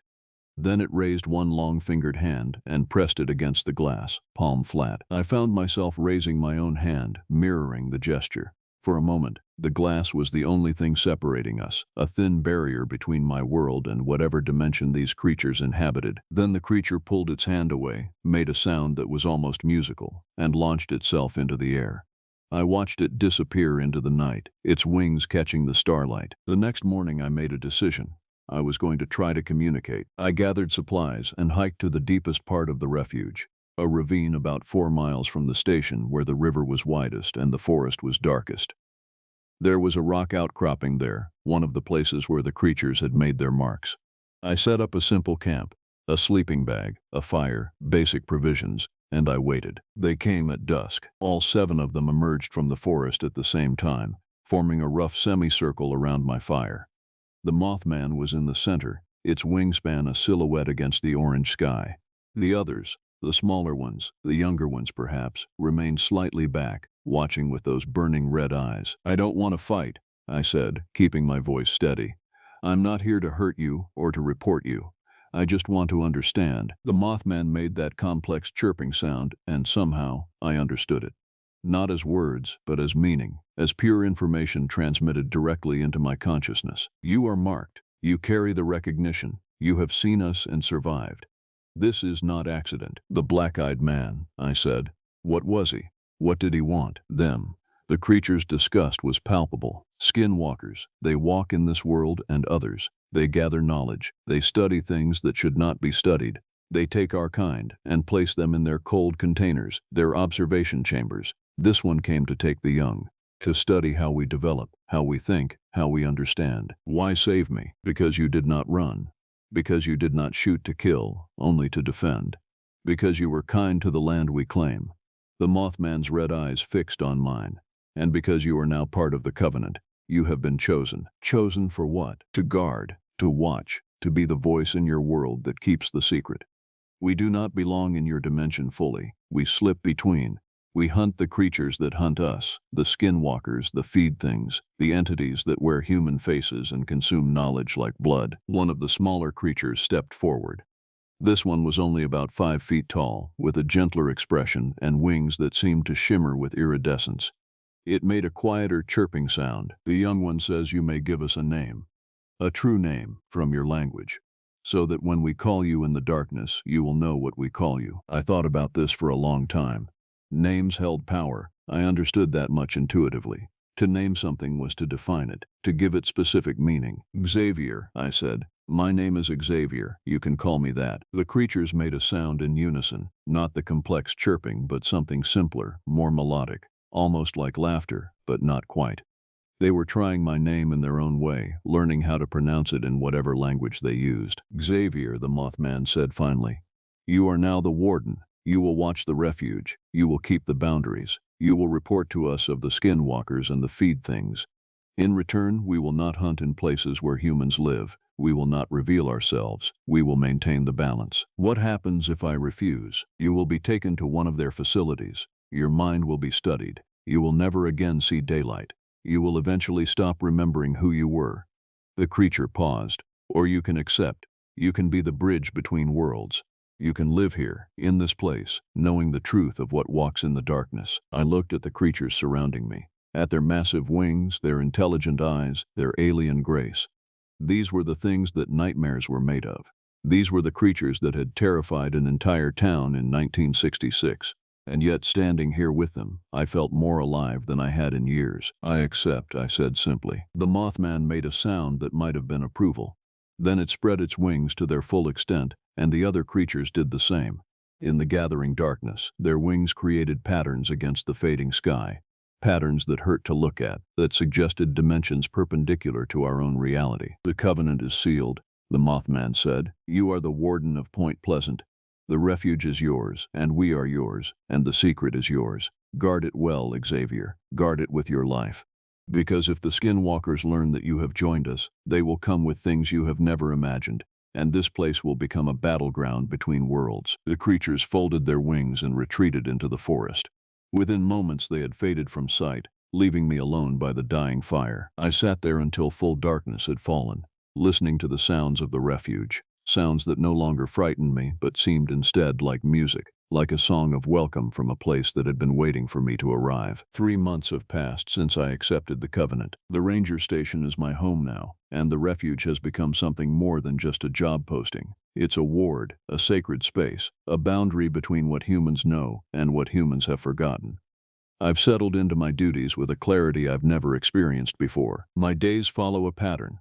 I wake before dawn and walk the trails, checking for signs of disturbance, for marks of the skinwalkers or other entities that shouldn't be here. I maintain the facilities. I file reports with the district office and watchfully nothing about Mothmen or entities from alternate dimensions, and I watch the forest. At night I sometimes hear them. The creatures don't need to hide from me anymore. I've sat with them a dozen times since that first meeting, learning their patterns, understanding their methods. There are 7 of them in my section of the refuge, but there are others throughout West Virginia, throughout Kentucky, throughout places in Pennsylvania and New York that I'm only beginning to comprehend. The Mothman itself, the original, the oldest, spends most of its time in the deepest part of the refuge, in a network of caves that barely appear on any official map. I've never been allowed to see that place. The other creatures protect it fiercely.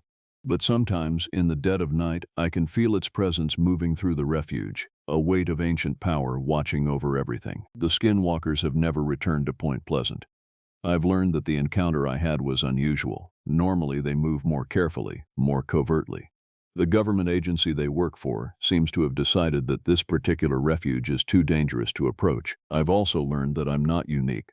The Mothman has mentioned in our conversations, translated through that strange chirping language that somehow becomes meaning in my mind, that there are others like me. A warden in Minnesota who watches over the creatures that live in the deep forests near Ontario. Another in Maryland, near the old TNT plant where the original entity was seen so many times.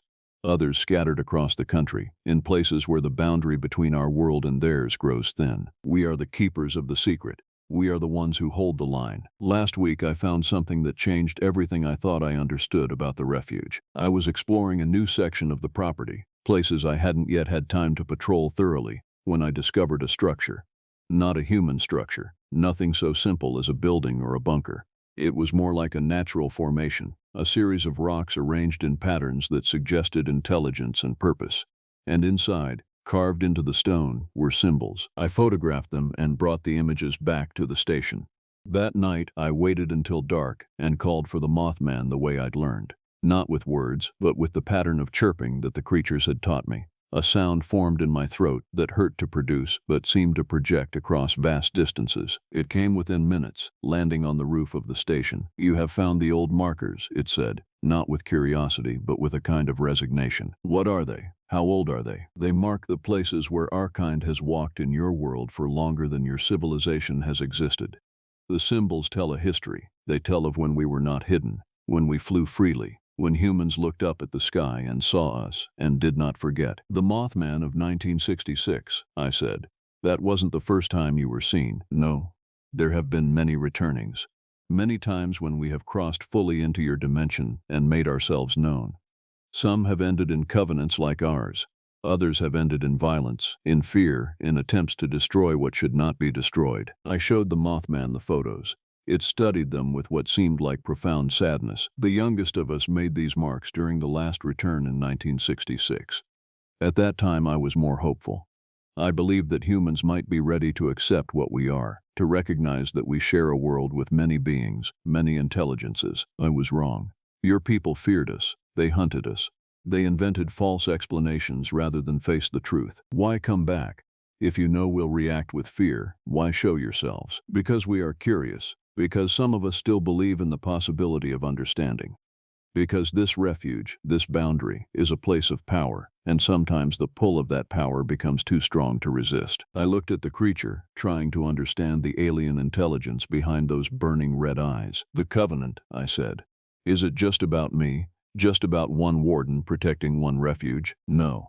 It is larger than that." The Mothman turned away from the window, and I felt the weight of its attention shift to something beyond my comprehension. "The boundaries are growing thinner. The skinwalkers and the feed things are becoming more aggressive. There are other entities waking in other places, and your world is not equipped to handle what is coming. It is believed, among my kind, that the covenants, the agreements between our dimension and yours, may be the only thing that prevents catastrophe. And if I fail, if I can't protect this place, then the boundary will fail, and what comes through will not be benevolent. It will not be intelligent like my kind. It will be hunger and chaos and things that exist only to consume and destroy." The Mothman launched itself into the air, its wings spreading against the stars.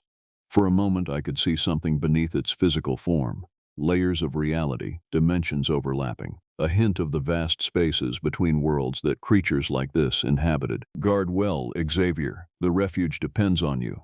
Your world perhaps depends on you, and know that you are never truly alone. We watch, we protect, we are with you in the darkness." Then it was gone, disappearing into the night sky, leaving me alone with the weight of the covenant and the knowledge that my life had become something far more complex and terrible and wonderful than I had ever imagined. Tonight I'm writing this account not as a confession or a warning, but as a record. Somewhere there are others like me, wardens in their own refuges, living with knowledge that would break most people's minds.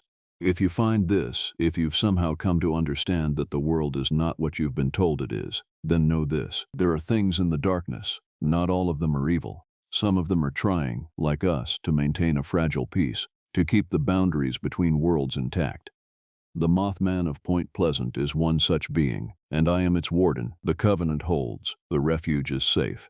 And every night, when the stars come out and the forest grows dark, I feel the presence of those massive wings, and I know that I made the right choice. This is my life now. This is what I've become, and I wouldn't have it any other way. The estate agent called it rustic charm. I called it a rotting monument to poor life choices, one of which apparently was leaving me the family property in Grafton, West Virginia. My name is Malachi, and for the past 6 years I've been a park ranger in the Monongahela National Forest, 60 miles away from this crumbling house that Uncle Theodore had somehow managed to die inside without anyone noticing for 3 weeks. The authorities said his heart gave out. The coroner's report was mercifully vague. What the coroner didn't mention was the condition of the walls in the master bedroom, the long parallel gouges in the plaster that looked less like scratching and more like clawing, or the thick rust-colored stains that no amount of industrial cleaning had fully removed. "You don't have to stay," my supervisor Frank had said when I asked for the month off. Frank was a good man, the kind of boss who understood that sometimes life demanded its due, even when that life belonged to someone you barely knew. Uncle Theodore had been a phantom to me, a Christmas card signature, a voice on the phone every 5 years asking about the weather. I'd inherited his debts and his secrets in equal measure. The house squatted on 15 acres of dense woodland, the kind of property that should have been valuable but somehow wasn't. Realtors had shown it twice in the past year. Neither showing had resulted in an offer. There was something about Grafton that kept people away. Not the town itself, though it had its own reputation, but this specific pocket of forest, this specific arrangement of rot and shadow. I arrived on a Tuesday in September, when the leaves were just beginning their descent into color. The air tasted like coming winter, that metallic tang that makes your teeth ache.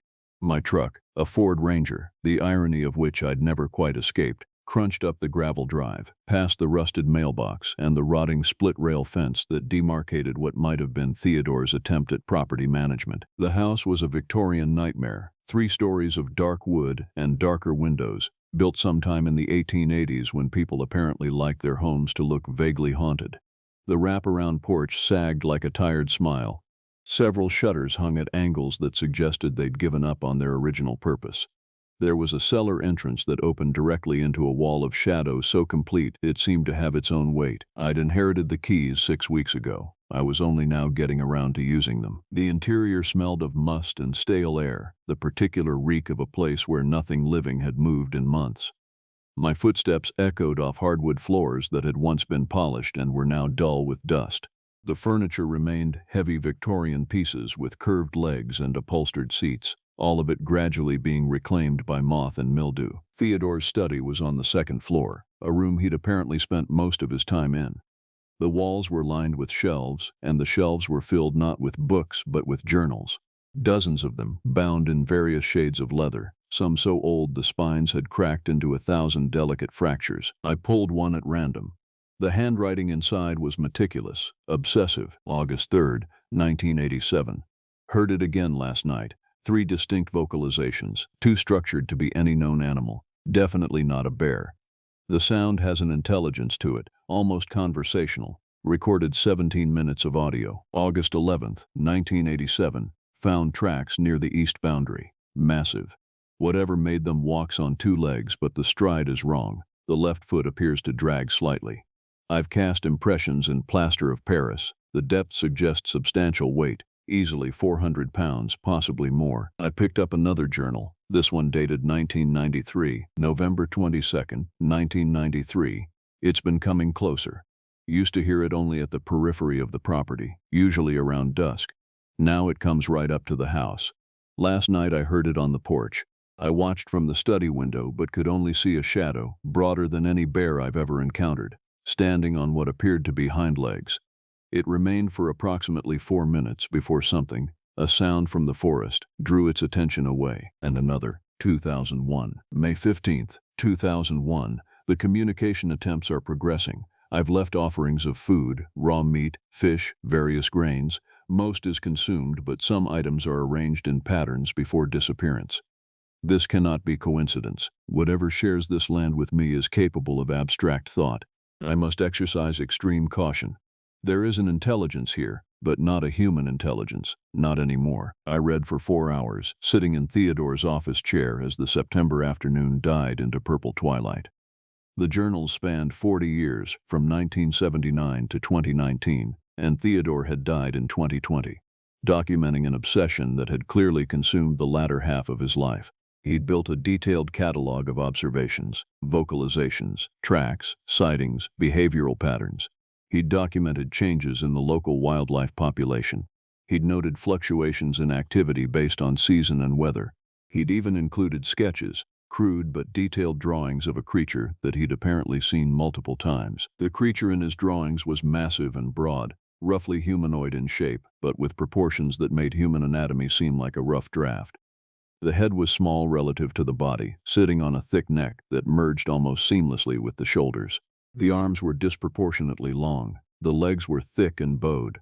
In several sketches, Theodore had drawn the face, a heavy brow ridge, a small nose, a mouth that appeared to contain too many teeth. The caption beneath one particularly detailed drawing read, "Grafton specimen, 3rd confirmed visual contact, autumn 1995. Estimated height 8.5 to 9 feet. Estimated weight 600 to 700 pounds. Behavior non-aggressive but intensely aware. Made direct eye contact for duration of observation. Pupils appeared vertical pupils. I closed the journal and walked to the window. The forest beyond was deepening into shadow. Somewhere out there, in those trees, was a creature that had apparently shared Theodore's obsession as thoroughly as Theodore had shared its presence. The last entry in the final journal was dated March 17th, 2020. It's taken residence now. Not permanently. It still leaves, still disappears for weeks at a time, but it returns to the property with increasing regularity. The offerings are no longer necessary. It understands the boundary between the house and the forest. It respects it, which is more than I can say for most human neighbors. I am no longer afraid. Fear was an appropriate response when I didn't understand, but understanding changes things. Understanding creates a kind of acceptance. I have begun to realize that I am not being observed. I am being known. There is a difference. I am, perhaps for the first time in my life, being truly known. I think I am ready. I closed the journal and set it gently on the desk. The house had gone completely dark outside the study window. The last of the daylight had fled, leaving only the forest and whatever moved within it. I decided that night to stay in the guest room rather than Theodore's bedroom. There was something about the master suite, the gouges in the plaster, the shape of the stains, the way the air seemed slightly different in that room, that made my ranger instincts flare with warning. Park rangers develop an eye for signs, for the small indicators that suggest danger. The master bedroom was full of signs. I lay awake for most of the night, listening to the house settle around me. It was the kind of old building that made continuous noise, the creak of wood, the tick of cooling metal, the groan of settling foundation. But occasionally I heard something else, something from outside. A sound like nothing I'd ever encountered in my 6 years of ranger work. It was neither the call of an animal nor the sound of human movement. It was something in between, something that made the hairs on my arms stand up even though I was warm under 3 blankets. Around 3 in the morning, I heard something that sounded almost like speech. Not words, nothing so structured, but deliberate vocalization. It came from somewhere near the eastern edge of the property, and it was answered, seconds later, by something closer, much closer. I got up and went to the window. The moonlight was thin, filtered through cloud cover, and revealed nothing but dark shapes of trees and the pale ribbon of the gravel drive. Something massive moved at the edge of my vision.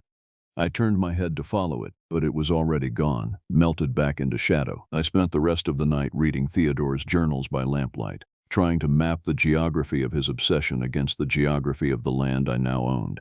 Around 5 in the morning, I found a sketch map he'd drawn, marking the locations where he'd had significant encounters with the creature.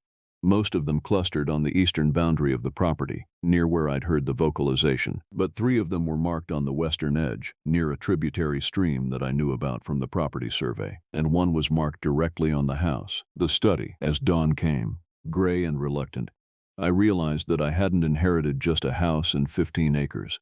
I'd inherited a mystery that had killed my uncle, slowly and surely, the way mysteries can kill, by consuming everything else. I had 3 weeks of leave left. I was going to need them. The next morning, I hiked the eastern boundary of the property, armed with a topographic map, a notebook, and the growing certainty that I was making a terrible mistake. The land rose steeply as I moved away from the house, climbing through dense second-growth forest where sunlight only penetrated in isolated shafts. The trees here were younger than the old growth closer to the road. This had clearly been logged sometime in the mid-20th century, but they'd grown dense and tangled, creating an environment that was perfect for concealment or for hunting. I found the first evidence of Theodore's observations about 300 yards from the house, a flat area of ground near a rocky outcropping where the vegetation had been worn thin. The grass here was pressed down in a roughly circular pattern, the center slightly depressed, an animal bed where something large had repeatedly rested. I knelt and examined the pressed grass more carefully. There were dark hairs caught in the vegetation, long, coarse hair, not quite black, with a faint reddish tint in the morning light. I bagged a few samples in a plastic container I'd brought for exactly this purpose. Old ranger habits, I supposed. Document everything. The stream marked the property boundary. It was smaller than I'd expected, only about 15 feet across at its widest point, running clear and shallow over a bed of smooth stones. I could see where the boundary between Theodore's land and the Forest Service land would be, marked on the map with dotted lines, but on the western bank, there were tracks. They were massive. Theodore's descriptions hadn't exaggerated. Each print was easily 12 to 14 inches long. roughly shaped like a human foot but far too large, with evidence of claws or nails at what would be the toe area. The tracks came down from the hills above the stream, crossed directly through the water, and continued toward the property. The trail of tracks was relatively fresh, no more than a few days old, and recent rain hadn't obliterated them. Whatever had made these prints had passed through sometime in the past 48 hours. I photographed the prints methodically, documenting them from multiple angles. Then I followed the track pattern back toward the stream crossing. That's when I noticed something else, a deliberate arrangement of stones at the stream's edge, on the Forest Service side. They were stacked in a pattern that couldn't be random. A small cairn, roughly 2 feet tall, built from rocks selected for their flat surfaces. Beside it, the bark had been stripped from a sapling, leaving an exposed patch of pale wood in the shape of a long vertical line. Theodore's notebooks had mentioned this. Markers, territorial boundaries. I was standing at the edge of someone else's territory. Not a human someone else. I spent the next 4 hours mapping the eastern boundary, documenting tracks, marking locations on my map, and collecting more hair samples. The evidence suggested a pattern. The creature, I'd stopped using Theodore's euphemisms and the vague specimen designation in my mind, followed a regular route, moving along the property line every few days. It occasionally crossed onto Theodore's land, especially near the stream and the old animal bed, but seemed to respect the boundary in some basic way. The creature had rules. That was somehow more disturbing than if it didn't. Around 2 in the afternoon, I decided to hike back to the house through the interior of the property rather than retracing my steps along the boundary. It was a decision I would spend the following days regretting. The forest interior was darker and more densely packed than the area near the boundary. I'd been hiking Park Service land for 6 years, but I'd never encountered anything quite like this. The canopy was so thick that it filtered the sun into a perpetual twilight. The underbrush was dense but strangely organized. There were visible pathways, deer trails, and possibly larger trails, cutting through the worst of the tangles. I followed one of these trails, assuming it would take me back toward the house. It was a reasonable assumption. Most natural trails in a forest lead somewhere useful. This one led somewhere else. The trail opened into a clearing, roughly circular, maybe 30 feet across.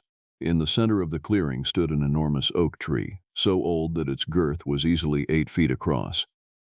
The roots had grown out of the ground in dramatic arcs, creating a sort of twisted throne beneath the trunk. Around this base, arranged in a pattern that was almost certainly deliberate, were the remains of meals, bones picked clean of meat, fur scattered in tufts, what appeared to be antlers from a large deer arranged in a semicircle, and other things. A battered aluminum can, a shoe, a length of cable, a pair of sunglasses with one lens missing. This was a food cache, or perhaps a trophy collection, or perhaps both. I was photographing the arrangement when I heard the sound. It came from somewhere in the forest beyond the clearing, a low vocalization that wasn't quite a growl and wasn't quite a call. It lasted for about 3 seconds, then cut off abruptly. The silence that followed was complete and suffocating. Every instinct I possessed screamed that I should leave, immediately. I'd spent 6 years as a park ranger in bear country. I knew the protocols for dangerous wildlife. Don't run, don't appear threatening, give the animal an escape route, back away slowly if retreat is necessary. But this situation was outside the parameters of anything I'd trained for. I started backing away from the clearing, keeping my eyes on the tree line where I'd heard the sound. My hand drifted toward the bear spray on my belt, though I had no confidence that pepper spray would be effective on something that might weigh as much as a car. The forest stayed silent. I backed away for perhaps 20 yards, then turned and headed back toward the trail I'd come in on. My heart was hammering at a rate that was going to require explanation the next time I had a physical. The trail seemed to take longer to walk back on. Or perhaps I was just moving faster, my senses hyper-alert to every shadow and every sound. By the time I broke out of the interior forest and could see the house through the trees, I was breathing hard, and my shirt was soaked with sweat despite the September chill. I spent the rest of the day in Theodore's study, reading his journals with the obsessive attention they deserved. He'd discovered the clearing, he'd called it the Threshold, in 1989, about 10 years into his observation of the creature.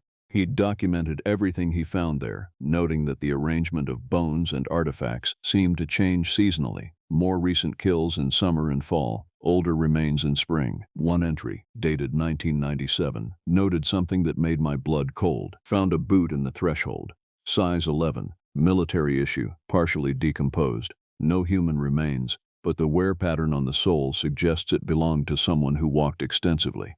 I have no record of any missing persons in the local area during the time frame this boot would have been deposited. How long has it been here? Months? Years? I cannot determine. The creature does not kill humans, of that I am now reasonably certain, based on 8 years of observation. But it collects from humans. It takes what we leave behind. Theodore had become something obsessed with the collected items, noting each new addition to the cache, speculating about their origins. He'd theorized that the creature was intelligent enough to recognize human artifacts as distinct from natural debris, that it might even be capable of understanding ownership or value, or that it was simply collecting trophies. That night, I made a decision. I would set up a camera at the threshold, a motion-activated trail camera like the ones we used on the Park Service to monitor bear movement and population densities. If the creature visited the clearing regularly, and the evidence suggested it did, I might capture footage. I might actually have proof. I retrieved the equipment from my truck and spent the evening programming the camera, checking the batteries, and planning the installation. I'd head back into the forest at first light and mount it on a tree facing the central oak. With luck, I'd have documentation. With luck, I wouldn't run into the creature in person. That night, I heard it again. The sound from the edge of the property, that strange vocalization that wasn't quite animal and wasn't quite anything else. It came 3 times, each vocalization answered by something farther away, as if the creature were in conversation with others of its kind. I lay in the dark and wondered if Theodore had heard these same sounds, night after night, until the boundary between observer and observed had blurred so completely that he'd no longer known which side of it he stood on. The camera captured nothing that night. I checked it obsessively. I was having difficulty sleeping, my dreams filled with massive shapes moving through dark trees, and the memory card was blank. By the 3rd night, the camera had finally recorded something. A brief flash of dark fur, a sense of enormous mass moving past the lens, and then nothing. The timestamp indicated it had been 2:47 a.m. The creature knew about the camera, or at least, it knew something had changed in its territory. On the 4th day of my obsessive documentation, I found something in Theodore's later journals that stopped me cold. It was dated October 2019, just months before his death. I have begun to understand its need for collection. It is not hunting, trophy-taking, or even simple accumulation. It is creating a record. Each item in the threshold is a marker, a documentation of presence and interaction. It is saying, I am here, I have encountered this, I remember. It is building a history, the way humans build history through artifacts and remains. It is creating an archive of the evidence of its existence. This realization has changed something fundamental in my perception of the creature. It is not simply surviving, it is bearing witness. It is documenting its own life, the same way that I have been documenting it. We are mirrors of each other, separated only by species and the boundary of comprehension. I think I understand now what will happen next. I think I have always understood, and I have simply been waiting for myself to catch up with the knowledge. Theodore's handwriting in that final entry was steady but slightly larger than normal, as if he were writing with intention toward an audience, even though the journal would presumably never be read by anyone but himself. The final page in that journal was blank except for a single line, written in a different pen and dated 3 months before his death. The threshold is no longer a place. It has become a time. I closed the journal and set it back on the desk. That night, I dreamed of my uncle standing in the study, looking out the window at something I couldn't see. When I asked him what he was watching, he turned to me, and his eyes were wrong, the pupils vertical, reflecting the forest light like an animal's. It's not about fear anymore, he said in the dream, his voice strange and layered, as if more than one throat was producing the words. It's about being known. I woke up gasping, my shirt soaked through, the house around me utterly silent. I'd been on the property for 9 days. I had 2 more weeks of leave remaining. I was beginning to understand why no one wanted to buy this house. On the 11th day, I made a decision that would have seemed insane had anyone been around to question it. I was going to leave an offering at the threshold. Theodore's journals had documented in extensive detail the practice of leaving food for the creature. Raw meat primarily, but also fish, grain, and even fruit. Most of it was consumed. Some of it was left untouched. The creature, Theodore theorized, had preferences, tastes, perhaps even aesthetic judgments about what was worth consuming, and sometimes, increasingly in Theodore's later journals, the offerings were left to mean something beyond simple sustenance. I prepared the offering carefully: a haunch of venison I'd purchased from a local butcher in Grafton, a package of wild salmon, and a carved wooden figure that I'd spent the better part of an afternoon creating. The carving was crude but deliberate, a rough approximation of the creature as Theodore had drawn it, standing on hind legs, arms raised as if in greeting or declaration. I labeled the carving on the base with my initials, MP, for Malachi Palmer, a signature, an introduction. The hike to the threshold in the late afternoon was easier than before. I'd walked the interior trails enough times now that the path was becoming familiar. My heart rate remained elevated, but I was no longer fighting panic with each sound and shadow. I arranged the offerings at the base of the great oak, placing them with intention. The meat on a flat stone to the left, the fish on a piece of birch bark to the right. The carved figure in the center, directly beneath the lowest of the oak's spreading roots. Then I stepped back and waited. I'd thought I might stay for only a few minutes, just long enough to ensure the offering was properly arranged and documented by the camera. But something kept me in the clearing. The air here was different, cooler, denser, as if it carried weight that the air in other parts of the forest didn't possess. The light was beginning to fade into dusk, and the shadows beneath the great oak were deepening into complete darkness. I found myself sitting on one of the roots, my back against the massive trunk, waiting. An hour passed, then two. The forest around me filled with the sounds of evening, birds settling into roosting positions, insects beginning their night chorus, the distant sound of a stream I couldn't identify. The shadows deepened until the clearing was separated from the surrounding forest by a visible gradient of darkness. I was about to stand up and head back to the house when I heard the footsteps. They came from the northeastern edge of the clearing, the sound of massive weight moving through the underbrush with careful precision. Whatever was approaching wasn't trying to hide its presence, but it wasn't announcing itself aggressively either. It was simply moving, the way an animal moves when it's confident in its dominion over territory. The creature emerged from the darkness at the tree line. Even though I'd seen the sketches, read the detailed descriptions, even witnessed my heart's convinced anticipation, nothing had prepared me for the reality of it. The thing that stepped into the fading light of the clearing was enormous in a way that made the forest seem small around it. It was roughly humanoid, but only in the most basic way, bipedal, with two arms and what could generously be called a head.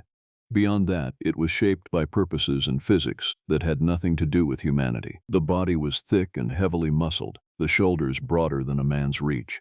The arms hung long, the hands massive with visible claws, the fingers long enough to make a human hand look childlike in comparison.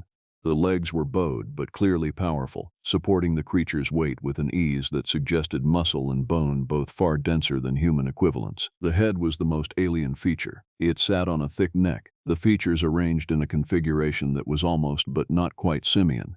The brow ridge was pronounced, the eyes small and dark and glinting with intelligence. The nose was almost absent, just nostrils set flush against the skull. The mouth, when it opened slightly, revealed teeth that seemed far too numerous and far too sharp. The fur that covered the creature was dark, nearly black, but with that reddish undertone I'd noticed on the hairs in the grass. The individual hairs were long and thick, clearly suited for a climate far colder than West Virginia's autumn. The creature was absolutely massive. I'd estimated Theodore's measurements at roughly 8.5 feet tall, but seeing it in person, I thought he might have been conservative. The creature could easily have been 9 feet or more, and the weight had to be somewhere in the 700 or 800 pound range, all of it apparently muscle, and it was looking directly at me. I'm trained in wilderness safety. I know the protocols. Don't show fear. Don't make sudden movements. Don't look away from the animal. Make yourself appear larger. Back away slowly. But I did none of these things. I remained seated, my back still against the oak tree, and I returned the creature's gaze. We watched each other for what might have been seconds, or might have been hours. Time felt suspended in the clearing, as if the normal progression of moments had paused to accommodate this meeting. Then the creature moved toward the offerings. Its gait was strange, a rolling side-to-side movement that looked efficient despite the creature's massive bulk. It approached the arranged meat and fish, examined them with careful attention, then picked up the carved wooden figure with surprising gentleness. The creature held the carving up to its face, studying it in the fading light. I could see the movement of its eyes, the slight curl of its lips. Then it produced a sound, the first vocalization I'd heard from it directly, not filtered through distance or the walls of the house. The sound was low, resonant, a frequency that seemed to bypass my ears and vibrate directly in my chest. It lasted for nearly 10 seconds, and beneath it I could hear other notes, complex harmonics that suggested a throat not designed for human speech, but perhaps capable of more sophisticated communication than simple animal calls. When the sound ended, I felt tears on my face. I wasn't entirely sure why I was crying. The creature set the carving down gently on the stone with the venison, then knelt, an action that required a degree of flexibility that seemed impossible for something so massive. Its knees bent backward, letting it settle into a posture that was both humanoid and utterly wrong. From this kneeling position, the creature extended one enormous hand toward me. Every instinct screamed that this was a trap, that I was seconds away from being killed by something that had been toying with me the way a cat toys with a mouse before consuming it. But I was aware, on some deeper level, that I'd crossed a threshold, not the threshold in the forest, but something more fundamental. The boundary between the observed and the observer had been crossed, and I was now in a space where normal rules didn't apply. I stood up slowly, keeping my eyes on the creature, and extended my own hand. The creature's palm was rough, covered in calloused skin and what felt like small nodules of bone. The hand was warm and emanated an animal heat that I could feel from inches away. We didn't quite touch. The disparity in size made actual contact impossible, but the creature lowered its hand until it was hovering just above mine, and I felt the heat rolling off its skin like a furnace. Then it withdrew its hand, rose to its feet in a fluid movement that belied its size, and turned back toward the forest. At the edge of the clearing, it paused and looked back at me one more time. Then it made the same sound again, shorter this time, almost like a question. And it waited. I understood, without being able to articulate why, that the creature was inviting me to follow. Theodore's journals had never mentioned anything like this. In 40 years of observation, he'd never documented an invitation. But I suspected, I was becoming increasingly certain, that Theodore had received one. That in his final months, something fundamental had shifted in his relationship with the creature. That his death hadn't been a heart attack in the conventional sense at all. I should have gone back to the house. I should have gone to the authorities, told them everything, and let them deal with the implications of an unknown primate species operating in the forests of West Virginia. I should have been sensible. Instead, I followed the creature into the forest. The forest interior at night was a sensory deprivation chamber.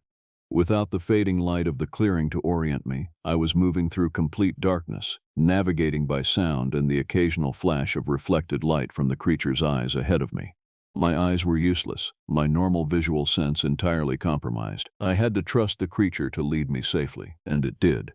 The path it took was circuitous but never dangerous, no sudden drops, no hidden obstacles.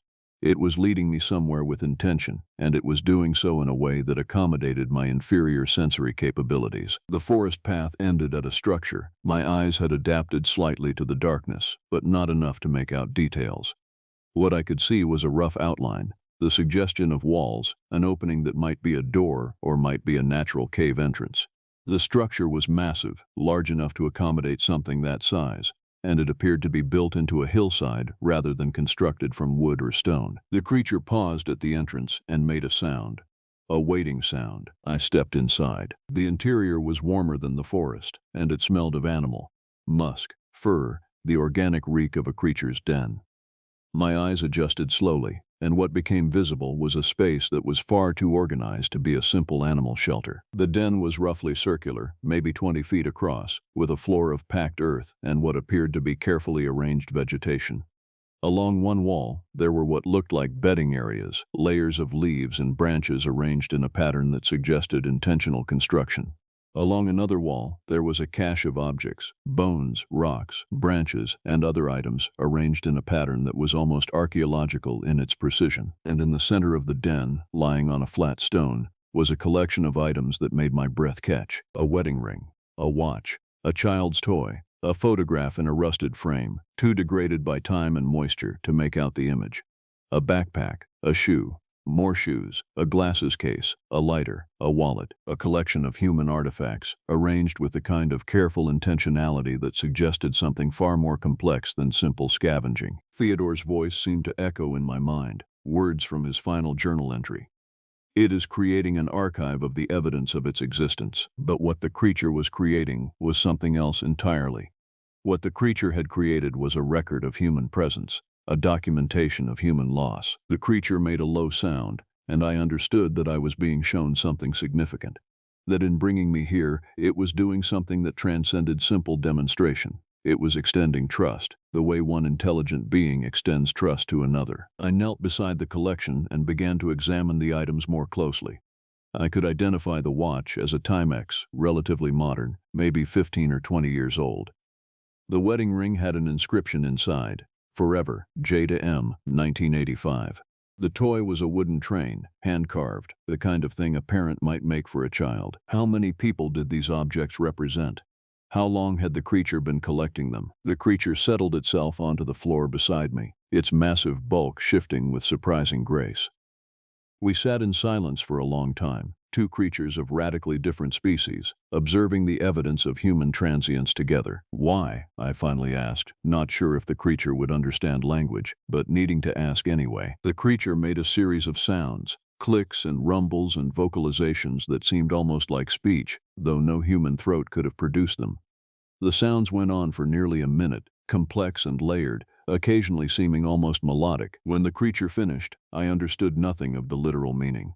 But I understood something else entirely. I understood that the creature was mourning, that these objects were its testimony to the presence of humans in its world, confirmation that we existed, that we mattered, that the creature's witnessing of us was a form of honor. I understood that Theodore had understood this too, that his final months, reading these journals here in the darkness of this den, had not been a descent into madness, but rather an ascension into a form of knowledge that human consciousness could barely accommodate. I understood that by bringing me here, the creature was offering me a choice, and I finally understood what Theodore had meant in his last journal entry.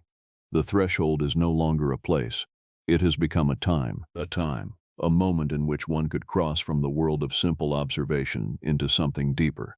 A moment in which the boundary between species became less significant than the boundary between consciousness and the abyss of existence. The creature made another sound, softer this time, almost gentle. And in that sound, I heard something that might have been a question, or might have been an invitation, or might have been both. "I need to think," I told the creature. And I stood up slowly, my knees stiff from kneeling on the packed earth. The creature didn't try to stop me. It made a low sound of what might have been understanding, and it led me back out of the den and back through the forest, following the same careful path that led to the clearing, and from there back to the interior trail that led to the house. At the edge of the forest, where the trees thinned and the house was visible in the moonlight, the creature stopped. It extended one massive hand, and I placed my own hand near it, the same non-contact proximity we'd shared earlier. Then the creature turned and walked back into the forest, disappearing into the darkness as completely as if it had never been there at all. I stood in the moonlight for a long time before going back inside. I spent the next 3 days in Theodore's study, reading his final journals with the understanding that they were not journals at all. They were letters, written for someone to find, someone to read, someone to eventually inherit the knowledge that Theodore had accumulated in his final years. They were letters written for me. The second to last journal, dated 2019, documented Theodore's transformation with a clarity that was almost clinical. He'd been hospitalized briefly for what the doctors had attributed to a cardiac event, though the journal suggested something else entirely. Theodore had been undergoing changes in his body chemistry, his metabolic function, perhaps even in his neurological structure. The creature, he theorized, was not simply socializing with him, it was altering him. "Symbiosis is not always mutual," he'd written in one entry. "But the best symbiosis begins with an understanding from both parties that the relationship requires transformation. The creature is changing me, yes, but I am changing it as well. We are creating something new from the intersection of our two existences. We are becoming a third thing, neither fully human nor fully other." The final journal documented his final night. March 15th, 2020. "I have made the decision. Tomorrow I will enter the den for the final time. I will lie down on the stone where the artifacts rest, surrounded by evidence of human presence, surrounded by the creature's witnessing of the human world, and I will allow the transformation to complete. I do not know what I will become. I do not know if I will cease to exist as an individual consciousness, or if I will somehow transcend into a new form of awareness. But I know this: I will no longer be afraid. I will no longer be alone. I will be known, finally and completely, by something that understands what knowledge truly means. If you are reading this, if you are the one who inherited this house and these journals, then you are ready for the choice. The creature will come to you. It always comes, in the end, to the blood relation of the one who preceded you. It will offer you what it offered me. A threshold, a boundary to cross, a moment in which the world becomes both larger and smaller than you thought possible. You must decide whether you will cross. No one will blame you if you don't, but I suspect you will. I suspect that the blood that runs in our family carries something in it. A hunger for knowledge, for transformation, for something beyond the mundane existence that most humans accept as their lot. The choice will be yours, but I wanted you to know, I made mine, and I have never been more content. That final entry was followed by a single line in handwriting that was different from Theodore's normal script. Shakier, less controlled, but also more confident. It is so much more than I thought it would be. The threshold was not the forest. The threshold is not a place at all. The threshold is what you become when you stop asking what things are and start asking what things mean. Welcome to the family inheritance. Welcome to what we are becoming. I set the journal down and sat in the study for hours. Outside, the forest was darkening into evening. Inside, the room was filling with shadow. I was terrified. I was more terrified than I'd ever been in any dangerous situation my ranger work had exposed me to. But beneath the terror was something else, a current of anticipation so strong, it felt like anticipation for something that had already happened, that I was simply remembering in advance. By that evening, I'd made my decision. I spent the night packing up the house. I went through Theodore's papers and found the documentation he'd left, the deed to the house, the details of his financial accounts, instructions for what he wanted done with his library of journals. He'd left everything to me, with a handwritten note suggesting that I could choose to sell the house and its land, donate the journals to an institution of study, or continue his work. Whatever you choose, the note read, know that you are no longer responsible for the burden of witnessing. That responsibility can pass to the next generation, if you choose it, or it can end with you. The choice, now and always, is yours. I made copies of the most important journals and packed them into a box. I contacted a rare books dealer in Charleston and arranged to have the collection evaluated. It might take years, but the journals might eventually find their way to someone with the right background to understand them. A cryptozoologist, perhaps. An anthropologist with a willingness to question the boundaries of known species. Or perhaps they would simply be preserved, a record of obsession and transformation that future generations could decide what to do with. By the fourth morning, I'd finished my preparations. I left the house at dawn with nothing but my truck keys, my identification, and Theodore's final journal tucked into my jacket pocket. I drove into Grafton and spent the day settling affairs, writing a formal notice of leave to the Park Service with a vague suggestion that personal circumstances were requiring me to consider a career change. I left contact information for Frank, my supervisor, but nothing else. At dusk, I drove back to the house. I parked my truck in the drive and walked into the forest. I didn't need a map or a compass. I could feel the path to the den, as if some part of my body had already been to the clearing enough times that it remembered the way. The creature was waiting at the tree line when I arrived. It made a low sound that might have been greeting. Then it turned and led me into the darkness. The den was exactly as I remembered it. The artifacts arranged in their careful pattern, the bedding layered in the corners. The stone in the center was empty. Theodore's body, if it had ever been here, was long gone. The creature made a soft sound, something that sounded almost like an invitation. I lay down on the stone, my back against the cool surface, and looked up at the shadowed ceiling of the den. The creature settled beside me, its massive bulk warm against my side. "Will it hurt?" I asked. The creature made a series of sounds, complex and nuanced, that somehow conveyed both negation and complexity. It wouldn't hurt exactly, but it would be a sensation unlike anything I'd experienced. It would be transformative, at a level so fundamental that pain and pleasure would cease to be meaningful categories. The last thing I saw, before the transformation began, was the creature's eyes looking down at me with what seemed like profound tenderness. The last thing I felt, as the change began to move through my body like electricity through water, was a sense of recognition so complete that it encompassed everything that I had been and everything that I was becoming. The last thing I understood, as my consciousness began to dissolve into something larger and more complex, was Theodore's final note about the threshold. The threshold is not a place. It is not even a moment. It is what happens when two conscious beings decide that the boundary between them is less important than the connection that transcends that boundary. It is what happens when you stop being afraid of the dark. It is what happens when you stop asking to be known and simply accept that you always were. My name was Malachi Palmer, and I was a park ranger in the Monongahela National Forest. Now, I am something else entirely. Now, I am what the creature has always been, a witness to the intersection of worlds, a keeper of the threshold between what we know and what we refuse to acknowledge, a guardian of the forest that remembers what it means to be more than human. And sometimes, on the edges of the national forest, hikers report seeing something massive moving through the trees, something that walks on two legs, something that sometimes seems almost human, something that leaves objects at a clearing beneath an enormous oak, offerings that it collects, artifacts that it preserves, a record that it is building of the humans who pass through its world. They never understand what they're seeing. They don't understand that the creature is not threatening them. It is simply documenting their presence, the same way that I once documented the presence of the creature. It is bearing witness. It is remembering. It is creating an archive of the evidence that something more than human exists in these forests. Something that knows, and therefore something that matters. The house in Grafton still stands. My truck remains in the drive, the keys hanging on a hook beside the front door. If you were to enter, you would find the study exactly as I left it. The desk organized, the journals cataloged, the final entry visible on the desk where Theodore left it. And if you stayed through the night, if you listened carefully, you might hear a sound in the forest, a low, resonant vocalization that seems almost musical, almost like speech, almost like mourning. But you would have to listen very carefully, and you would have to be ready for the possibility that listening might change you. You would have to be ready for the threshold.